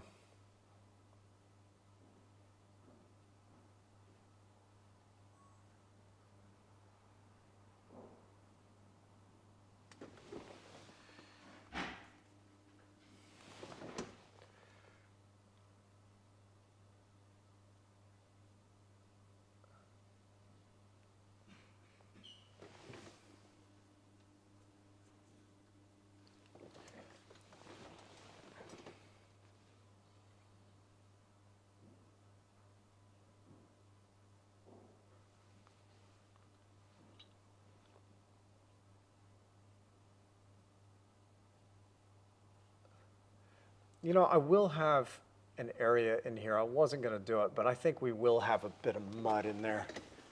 There are cows. They're going to make mud. Let's do it. And I'll talk to you about what I was going to do compositionally here that would hopefully add to the painting.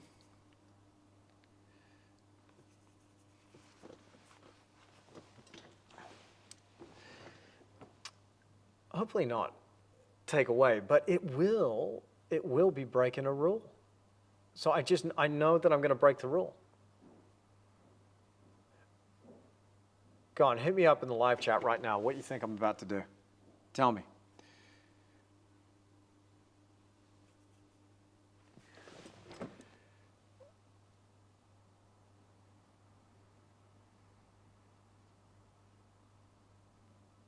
A little bit of a patch of mud right here and here going off the edge. Why not? Work along that water's edge just a bit. Merge those two darker colors.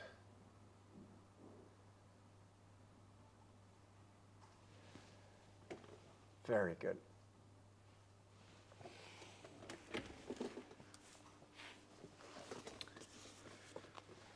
Right, that's only part of the story, though.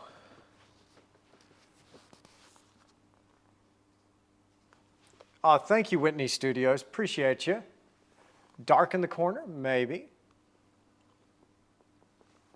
Maybe, Jax. I like where you're going with this. I like where you're going with this. It's two good suggestions, but no, not quite. By the way, transparent red oxide and phthalo green, beautiful combination for some dark greens, some dark earthy greens. Will definitely add a bit of depth and richness to your foreground, particularly if you have grass.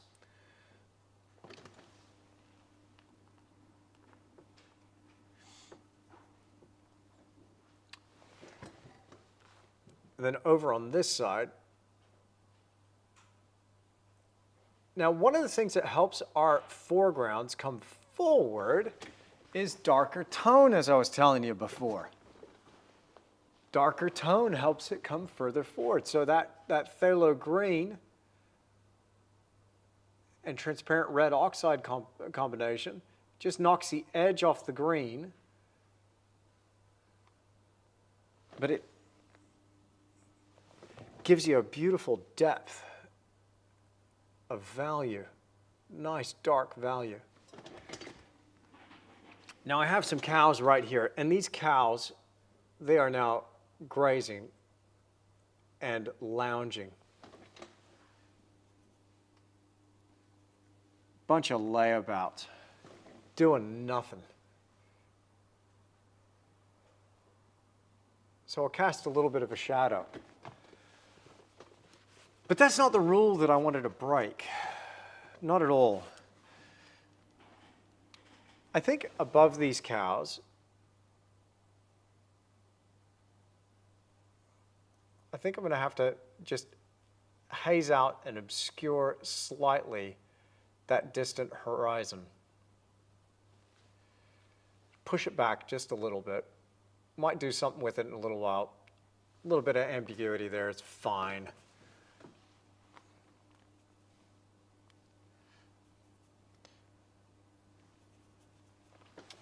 And then right here under this guy right there, just going to work around him.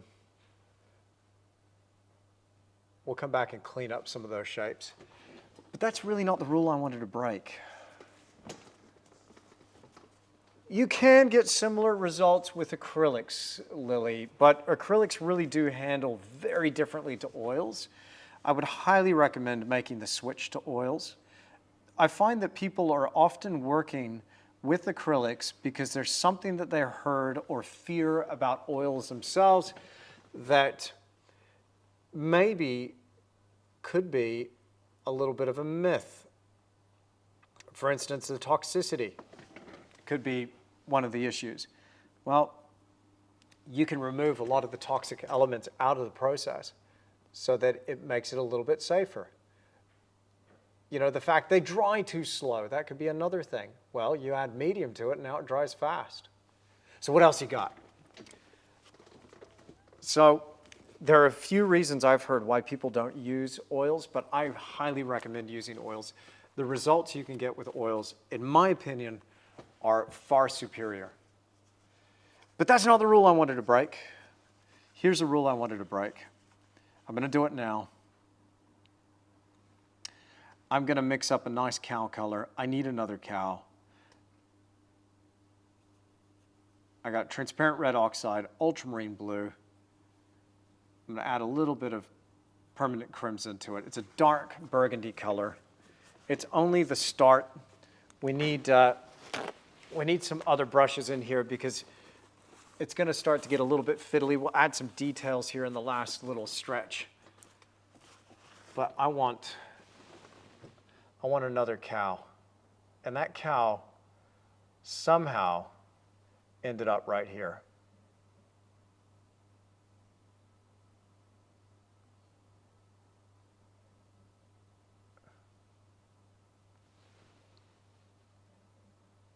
I know, right in the center. right in the vertical center, right? Terrible. But there's something about the cow in the water. I think that would actually just help make the composition and be a better distribution of shapes here.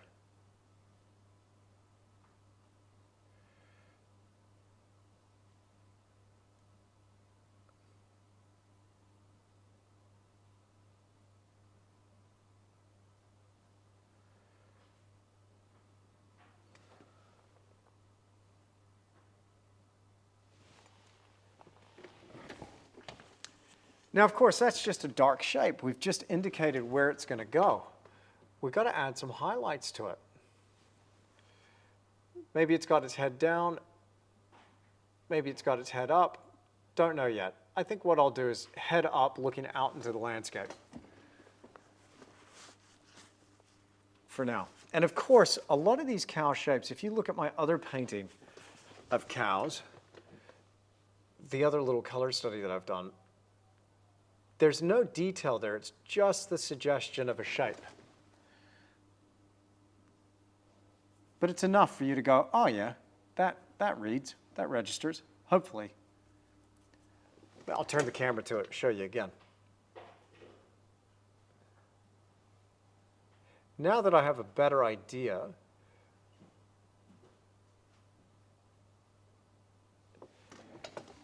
about where my cows are,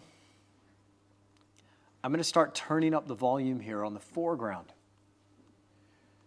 What I mean by that is more chroma, more intensity. Slightly brighter greens.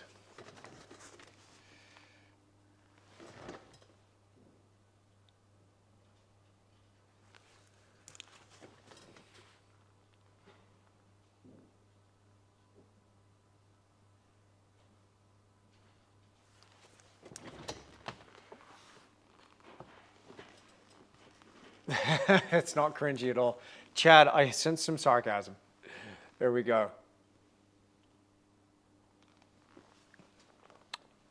That's a really good, Starving Artist Collective, that's a really great question. I've added, 5 or 6 different colors in a row. Don't they cancel each other out? Sometimes they do, and sometimes that's the effect that you want to go for. Particularly red and green as complementary opposites. I'll do that all the time for the effect that both of them are having on one another. They will hold an interesting color space by mixing the transparent red oxide, for instance, with the phthalo green. That'll achieve something that is quite unique. Very dark. It's a muted green, but it feels kind of natural in a way.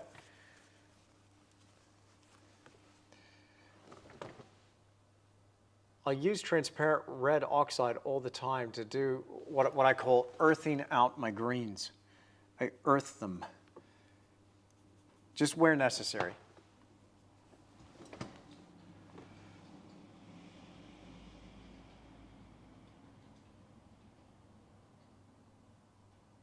Just going to round out this green shape where we have some reeds back here. So we've got a pretty clear horizon line established here.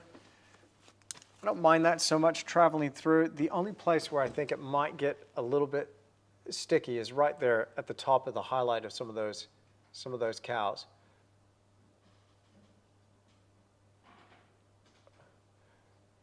I don't want to have any conflict with my line, so I dropped the back line of one of those cows. But I think we'll just play that down and have something a little crisper right there to allow that to come further forward. Okay, I'm going to leave that there for a second. Let's just go to those willow trees there and see what we can do with highlighting and establishing that as more of a three-dimensional form. Right. Are there any odorless oil paints? Most are now. Oil paints are odorless. The ones I use are certainly odorless. It's just pigment and, just shake out my hands for a second. It's just pigment and oil. That's it. Okay. Looking, thinking. Let's move on to that willow tree. Let's see if we can get some details in that. I'll wipe off my brushes once again. Let's attack it. Let's get in there with a bit of liquid, a bit of ultramarine blue, a bit of cobalt blue, a little bit of Cremnitz white. There's a spot of imprimatura coming through, so that initial colored ground. And I've got this particular species of poplar that's coming up right there. In front of, behind my willow tree. There we go.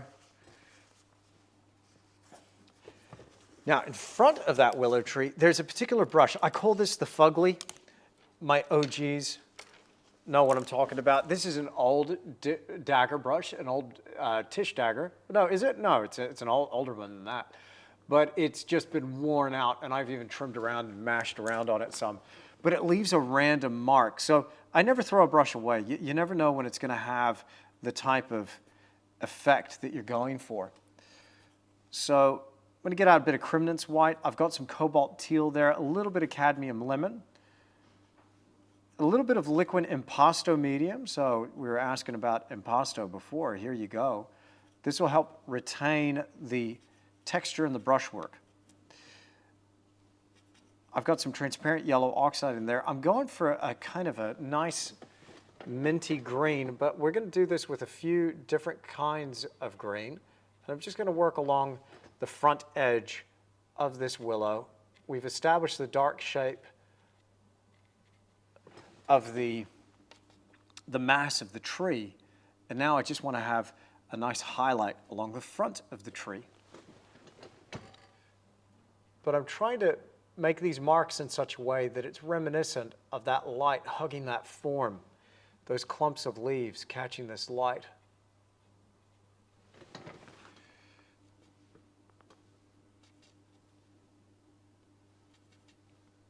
A little bit more Cremnitz, a little bit more titanium white, get a little bit brighter here.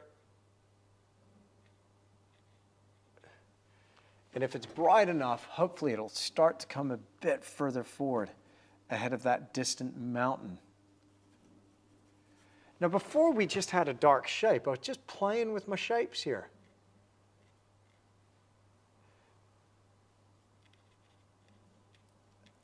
And it took me a minute to find what the right size and location of that shape was going to be.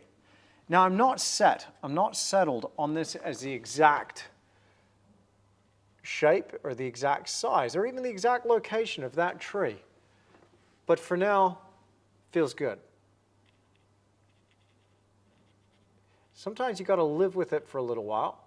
Look at it, put it up for what I call cook time. You got to let the idea simmer on the back burner for a while.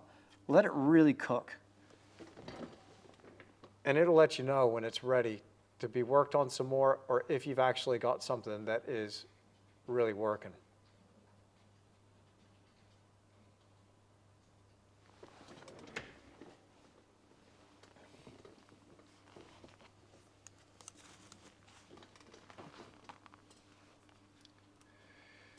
So Marcia's got a great point. The main thing that makes the oil paint smell and toxic is what you're mixing with it, like the solvents. I don't actually mix solvent in with my paint. I know there are a lot of artists that do, and you know, that they do them, you do you. But I find that it makes it, yes, it makes it a little bit stinky, and it releases a fume into your space. But it also does break the bonds that are forming as the oil paint polymerizes and dries. So from an archival perspective, it's probably not a great idea. But that said, I know of a lot of great painters that do that. So, hey, it works for them. I just try to follow the advice of conservators that I've known and have spoken to, either on my podcast or just personally. And so I try to stick to as archival a process as I can, within reason. I think we can also obsess about it a little bit too much. But I do have an issue with the smell in my studio space, so I try to avoid using too much solvent. I use it to clean up my brushes, of course, but I'm just not mixing it in with my paint. A little bit of reworking here in the shadow. This tree's feeling okay to me so far. Hope that's actually registering from a distance, and you're picking up on that too. I kind of like that. Oh goodness, screaming into the finish line here. We got about 18 minutes to go. Get a wiggle on, Andrew. Okay, will do. Just add a little bit to the tops of these trees. They are very round, very spherical. There's a bit of shape to them. Featureless, perhaps, but I like them.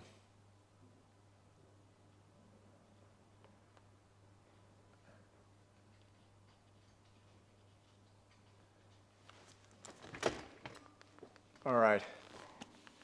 Hey, Gaz folks. Gaz in the house. How many layers in this so far? Just the one, buddy. Just the one. Just started today.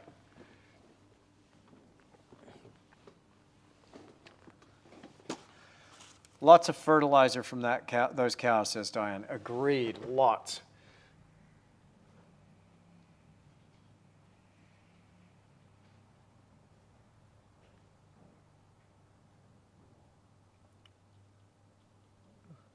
I might just break up the boundary between highlight and shadow there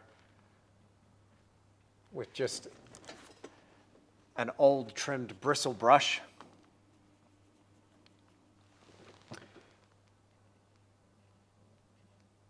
And we'll go break up that line a little bit too. I kind of like the intensity of that yellow coming through right there. I think that's kind of neat. But we can't leave it there. We gotta do something with our coos. We need a bit more. So let's get some backs to these cows. Now I'm gonna pull up in another file a little bit of cow reference. It'll help. It helps having references when we're doing something like this. And we want to be able to see where those cows are. I just started off with mapping in the darker shape. For that highlight, though, I'm going to go a bit of cadmium orange, a little bit of Indian yellow. Incidentally, traditional Indian yellow is made from cow urine, to be precise. I know, look it up. Anyway, it's a very bright pinkish color right there, but this will be that beautiful burgundy color in the sunshine, and against that deeper shadow color, that green that's coming through. Can we get, give me a good position on a cow, guys. Come on, where's a good position on a cow?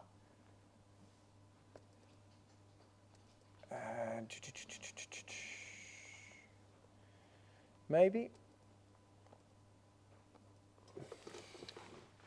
There we go.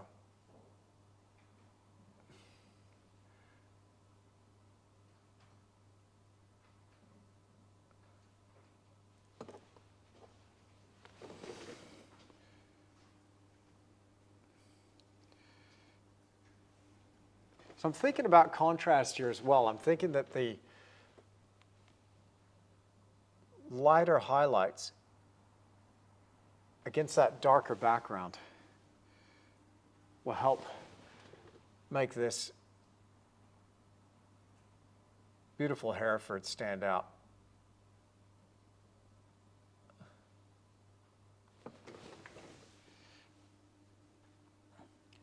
just an indication for our color study will be enough.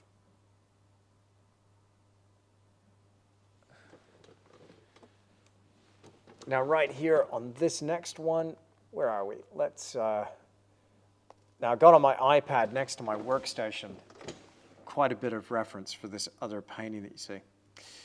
So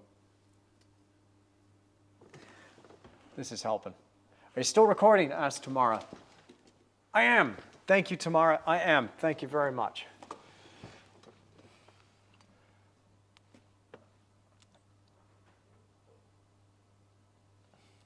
Now, cows are very straight across the back. They've got very angular hind section right above the tail. It's almost like a square.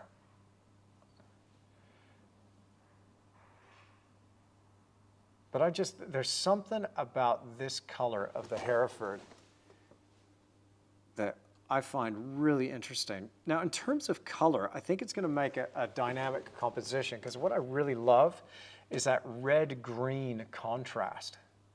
And anytime I get a chance to do complementary opposites in a landscape, I just think it makes for a really interesting composition. So red and green, of course, on the color wheel sit opposite one another. Now I've got a little calf right here. So it'll be hiding just behind Mama.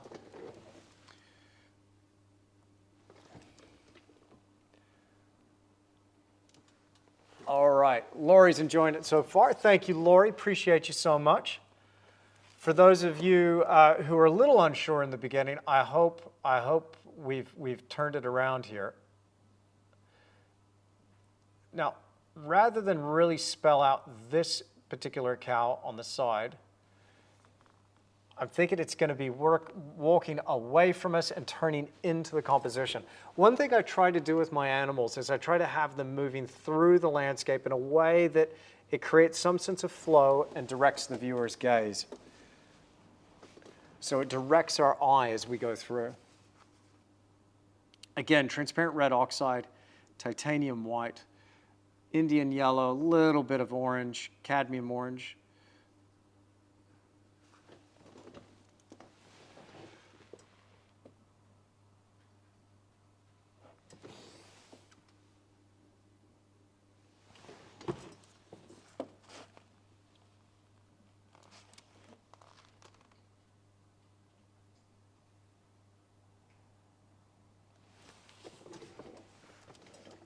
All right.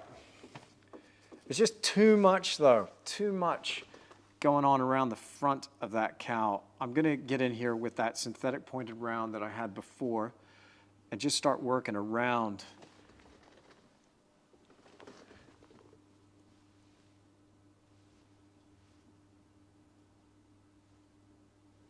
some of these shapes.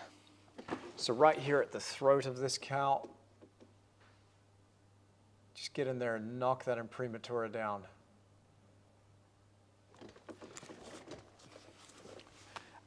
I'm also thinking that one of these cows, like I love the calves.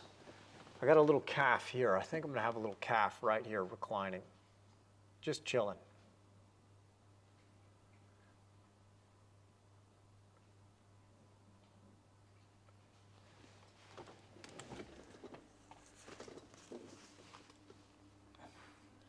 Again, it's just a shape. What we're trying to do is think compositionally, is this going to work?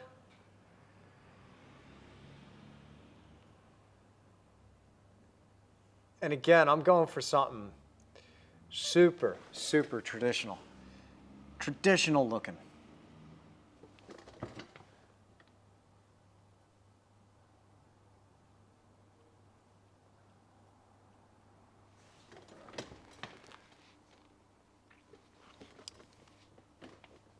All right, now, these cows, they're not all a bunch of red cows. There's a bit of white on there too. That's the thing, a little bit of contrast. So, by the way, I've been using this synthetic pointed round. This is a 00 synthetic round. Very nice brush for some detailing. I got another one here. This one's a 0. Let's get in here with some white. Solvent-free gel is fantastic, Lori. I love that. Yeah, absolutely. Solvent-free gel is great. Great gear. I'll use that sometimes. I don't like it as much as liquid, but hey, you want to get the solvents out? That's a good way of going. Gamblin makes some really nice mediums. I'm mixing up a violet color here. Now this violet, this is going to be the shadow color for the white that's going to be on our cows. So might be a spot of white under and on the side of our cows, particularly on the head. So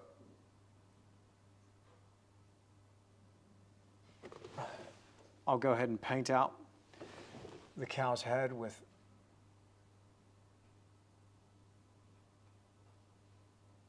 a little bit of that violet.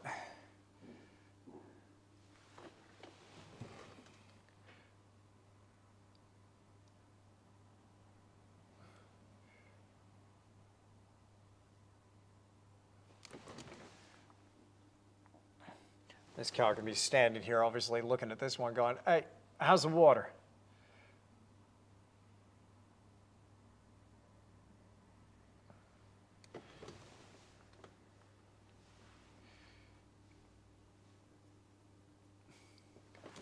Oh, we're screaming into the finish line. Hey, thanks very much for joining me here in the studio today. You rock. Thanks for spending this time. You know, again, you could be doing all kinds of things with your day today, but you managed to carve out a little bit of it here to spend with me. I appreciate that.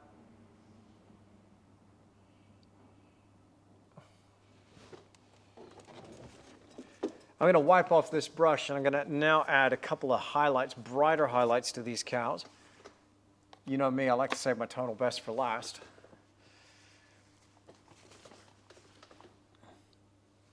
I could actually very easily put in another 3 hours on this little study.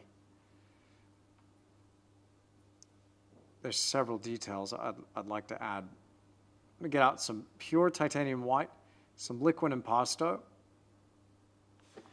and just on the end of my 0 synthetic round, a little tuft of hair on top of that cow's head.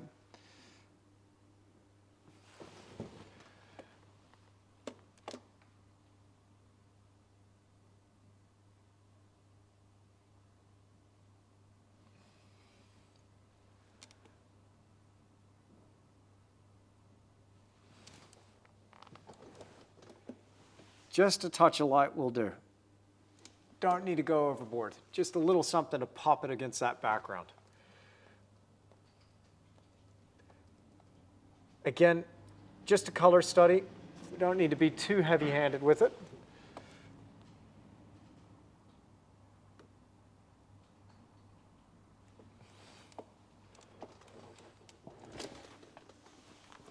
There's a little reclining calf, just chilling. I need another brush, so I'm going to get out my rigger here. My 0 ivory rigger. I use this thing a bunch for details. It's great for grass. I'm actually going to use it to just establish the side of this little calf here.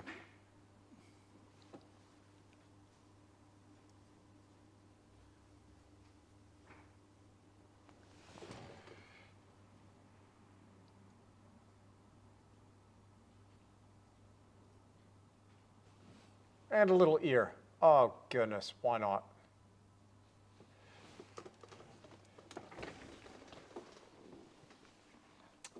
Okay. Bit more we need to do. We're not quite there yet. We're getting closer. Hope you're enjoying it so far. Are you learning something today? Sarah loves the cows. Thank you. Thank you, Sarah. I don't know about you. I felt like it needed that cow right there. I really do. I really felt like it needed that cow. So sometimes you can break your rules, but I think compositionally speaking, I'm going to get that cow out of the middle when I come to do this bigger.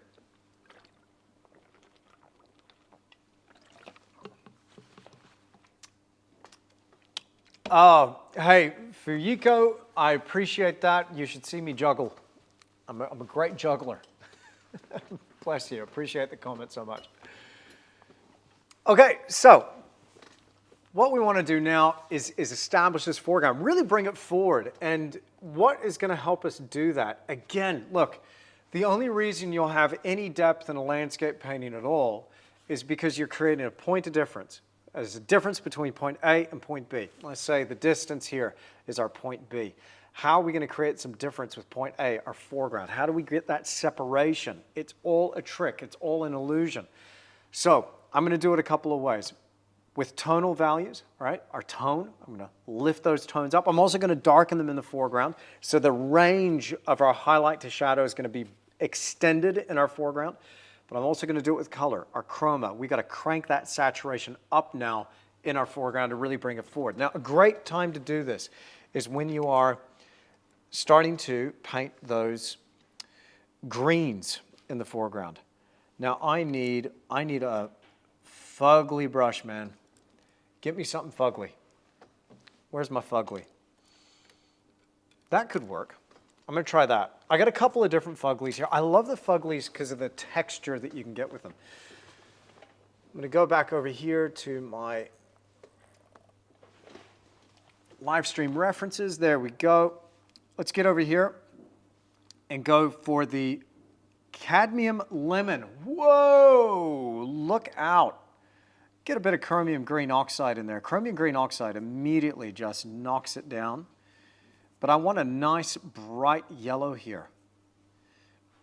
A really bright chlorophyll-rich green, reminiscent of the sun that is shining through those blades of grass in the early morning light to really just set off our scene. It's midsummer here in the South Island of New Zealand.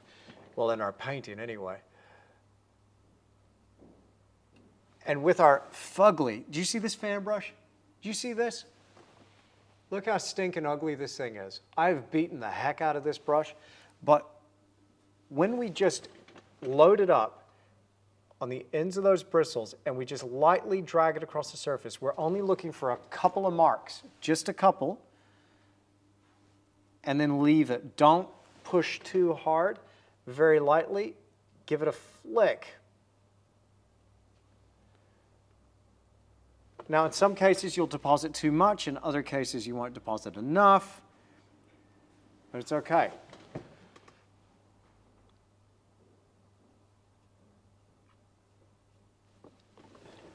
Drag just a couple of bright marks through, and it will give us a little bit of a lift and help these grasses come forward.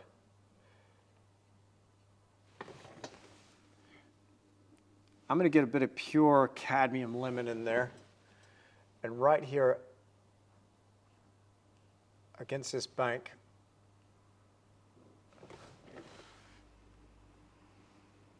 a little bit of that nickel yellow too. It's just delicious.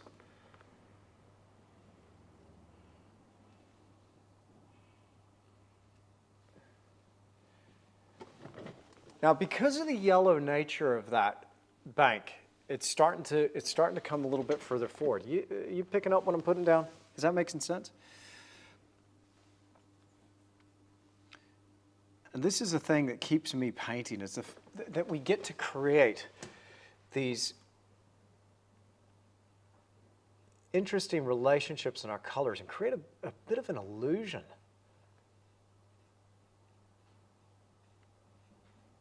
I love creating a sense of form, depth, light, and material. But it's because we're observing what nature does and really trying to replicate that, mimic that with our oil paint, we can do a pretty good job creating that. And hopefully translating an experience back to our viewer. Transport them to the side of the bank here. A beautiful summer morning. Oh gosh, I've been watching too much Bob Ross. But come on, he's the man.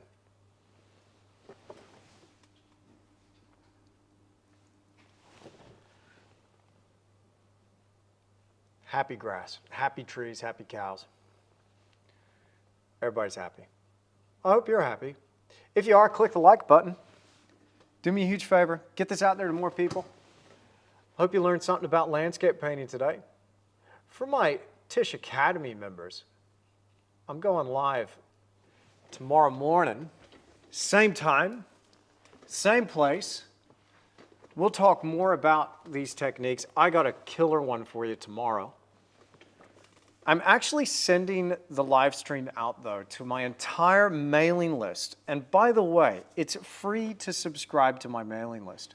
You'll find that by clicking the link down below in the description. We've got one there for the mailing list. Just go ahead and sign up. I promise I won't spam you. I don't email too often, but what you also get is 24-hour early bird access to my demonstrations before I upload them to YouTube. That gives us a chance to mix it up in the comment section. But if you want to check that out, just click that little link there and subscribe to the mailing list. But I'm going to be putting the live stream tomorrow to my entire mailing list. And I can't wait. We're going to be doing another color study, but we're going to be going into this in a lot more depth. This can help with some of that reed texture.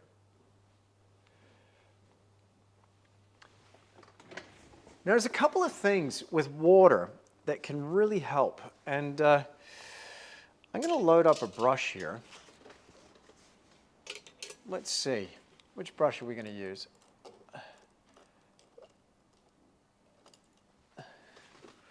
Will that one be all right? Maybe. I don't know. Dangerous. How about that one? Is that one? That one's better. Let's try here.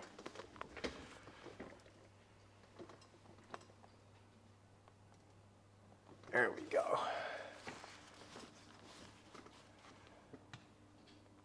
All right. What a fabulous privilege to watch you back. Well, thank you, Fran. Appreciate you. It needed the cow.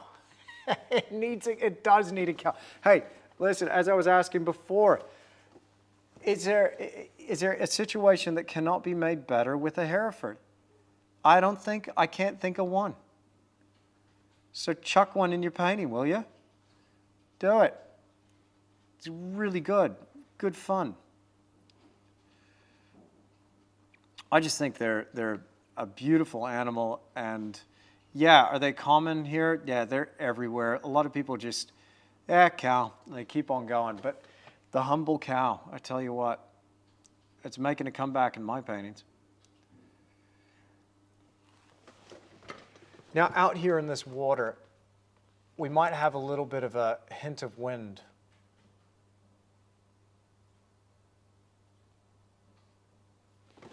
And when you get the wind across the surface, it starts to disturb ever so slightly.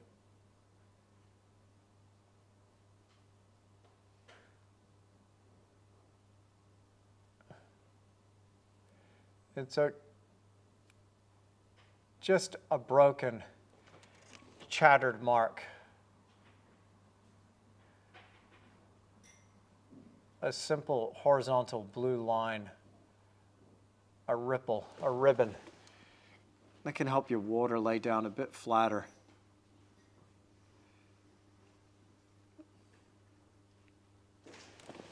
Out here,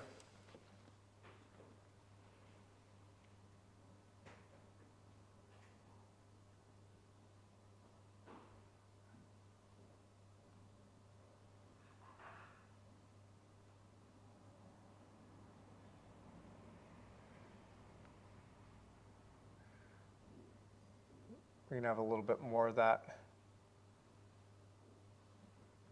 There's a lot I want to do with this painting, my goodness.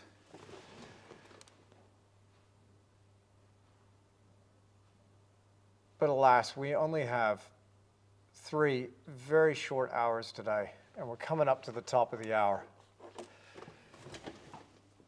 Now, there's one thing that I I tell myself, you know, and I try to do this, and when it comes to creating that sense of light within your paintings, you know, you got to bear in mind there's only so far that you can go. The furthest that I can go is titanium white, pure titanium white. That's the furthest I can go.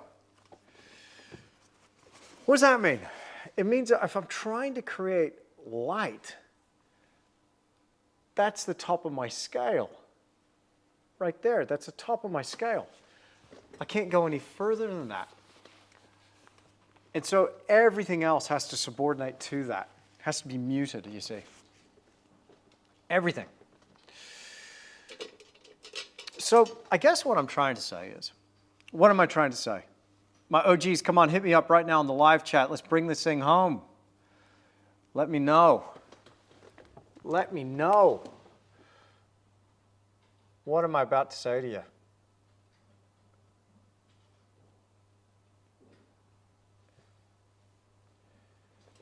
I don't have a reflection of that cow, and I need one.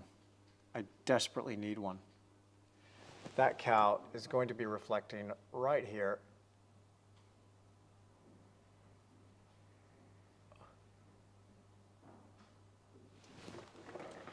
What am I going to say?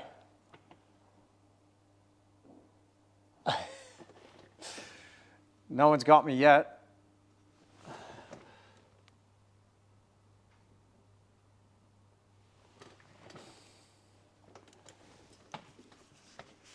Keep your range control close. Close there.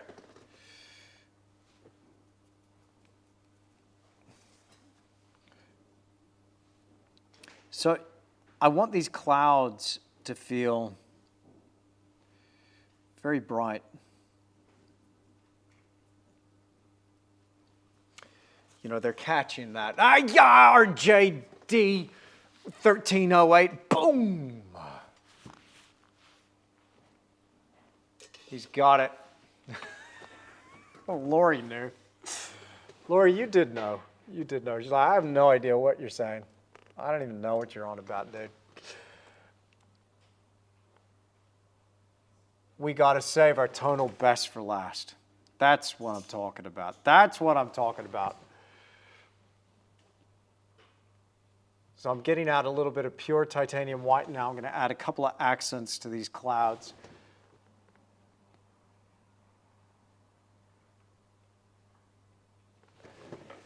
Lift them out a little bit. Not too many.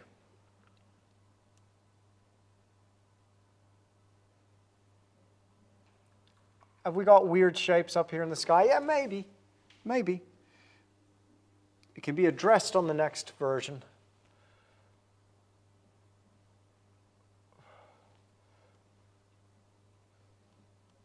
But there's one thing about this light situation that I really love. Whenever we get an opportunity to do this, man, am I a sucker for it. I just can't help myself. We've got a lighting situation where the light is coming straight down through the center of our composition, right through that gap in the clouds. It's coming straight down. So what's that going to do to our water in the foreground? Well, let me tell you, that is going to give us a perfect opportunity for a little bit of sparkle. I know. You thought it was chocolate boxy before. Wait till I get done with this. But sparkle, this is something that could just pop that water. Right here across that little disturbance in the water, right there against our shadowed Hereford. Let's just get a couple of these little marks. I hope my big fat head is not in the way.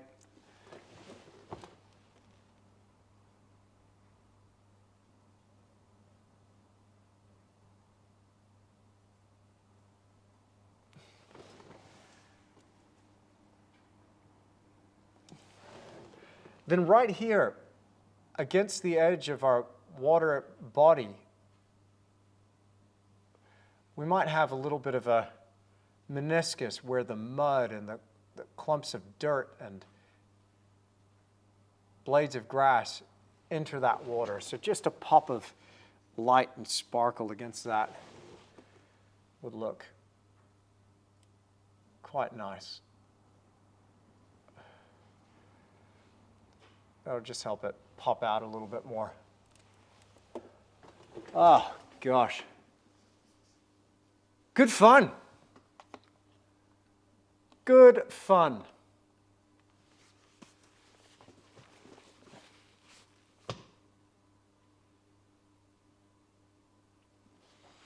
Red said sometimes you can break the rules, it shocks the eye, creative's attention. Okay, keep the cow in the center. All right. Are you going to add the waterfall? What did I do? Thank you. Look, I knew you were here for a reason. What about the dang waterfall, dude? Okay, but in terms of the waterfall, it's not a waterfall as such, okay? So no one get your hopes up about a dang waterfall. What it is just a little bit of a silvery ribbon out there in the distance. I got a little bit of my initial sketch color showing through. I'm going to obscure some of these clouds, haze it out a little bit.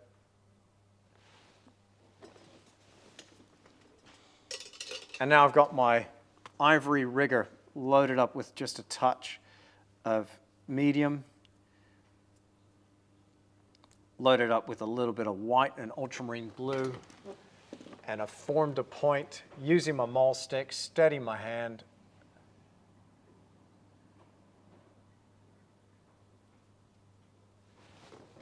Just a touch.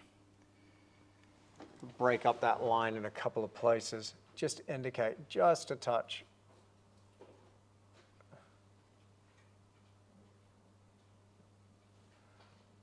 Oh gosh. And I'm done. Oh, I've enjoyed that. I hope you did too. Gosh, what fun. Let's take a look at our handiwork. Let's get it a little bit bigger here on the screen. Let's see, how did we do today?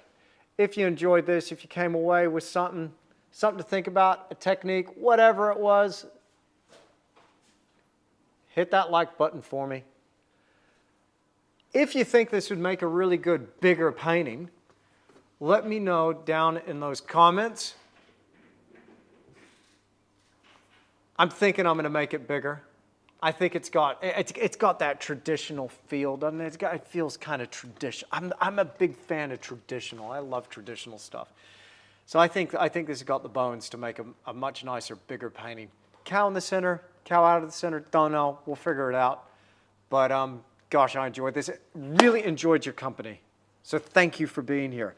Now, hey, before you go anywhere, right, before you click out of this and open a new tab in your browser or whatever, click that link down in the description down below. Check out Tisch Academy. I do this every single week on the Academy. And again, there's loads of stuff that you'll find there to keep you occupied. But if you want to take your art even further, if you want to level up, hey, jump on board now. Get yourself a free 7-day trial of Tisch Academy. You can cancel anytime. There's no lock-in contract. It comes with a 30-day money-back guarantee. And enjoy. And this is the year to do it, because we're just now branching out and we're expanding the Academy. We're bringing on some other artists. I've got some great artists to share with you. And one heavy hitter who just said, hey, I'm in. So, oh my goodness, I cannot wait to share this with you. It's going to be epic. Join in now. So click that link down in the description down below. I'm going to get out of here. Thank you so much for your company here in this live stream. I've really enjoyed it. Hope you got something out of it. But yeah, this was a good one. This was good fun. I'll see you next time. So long.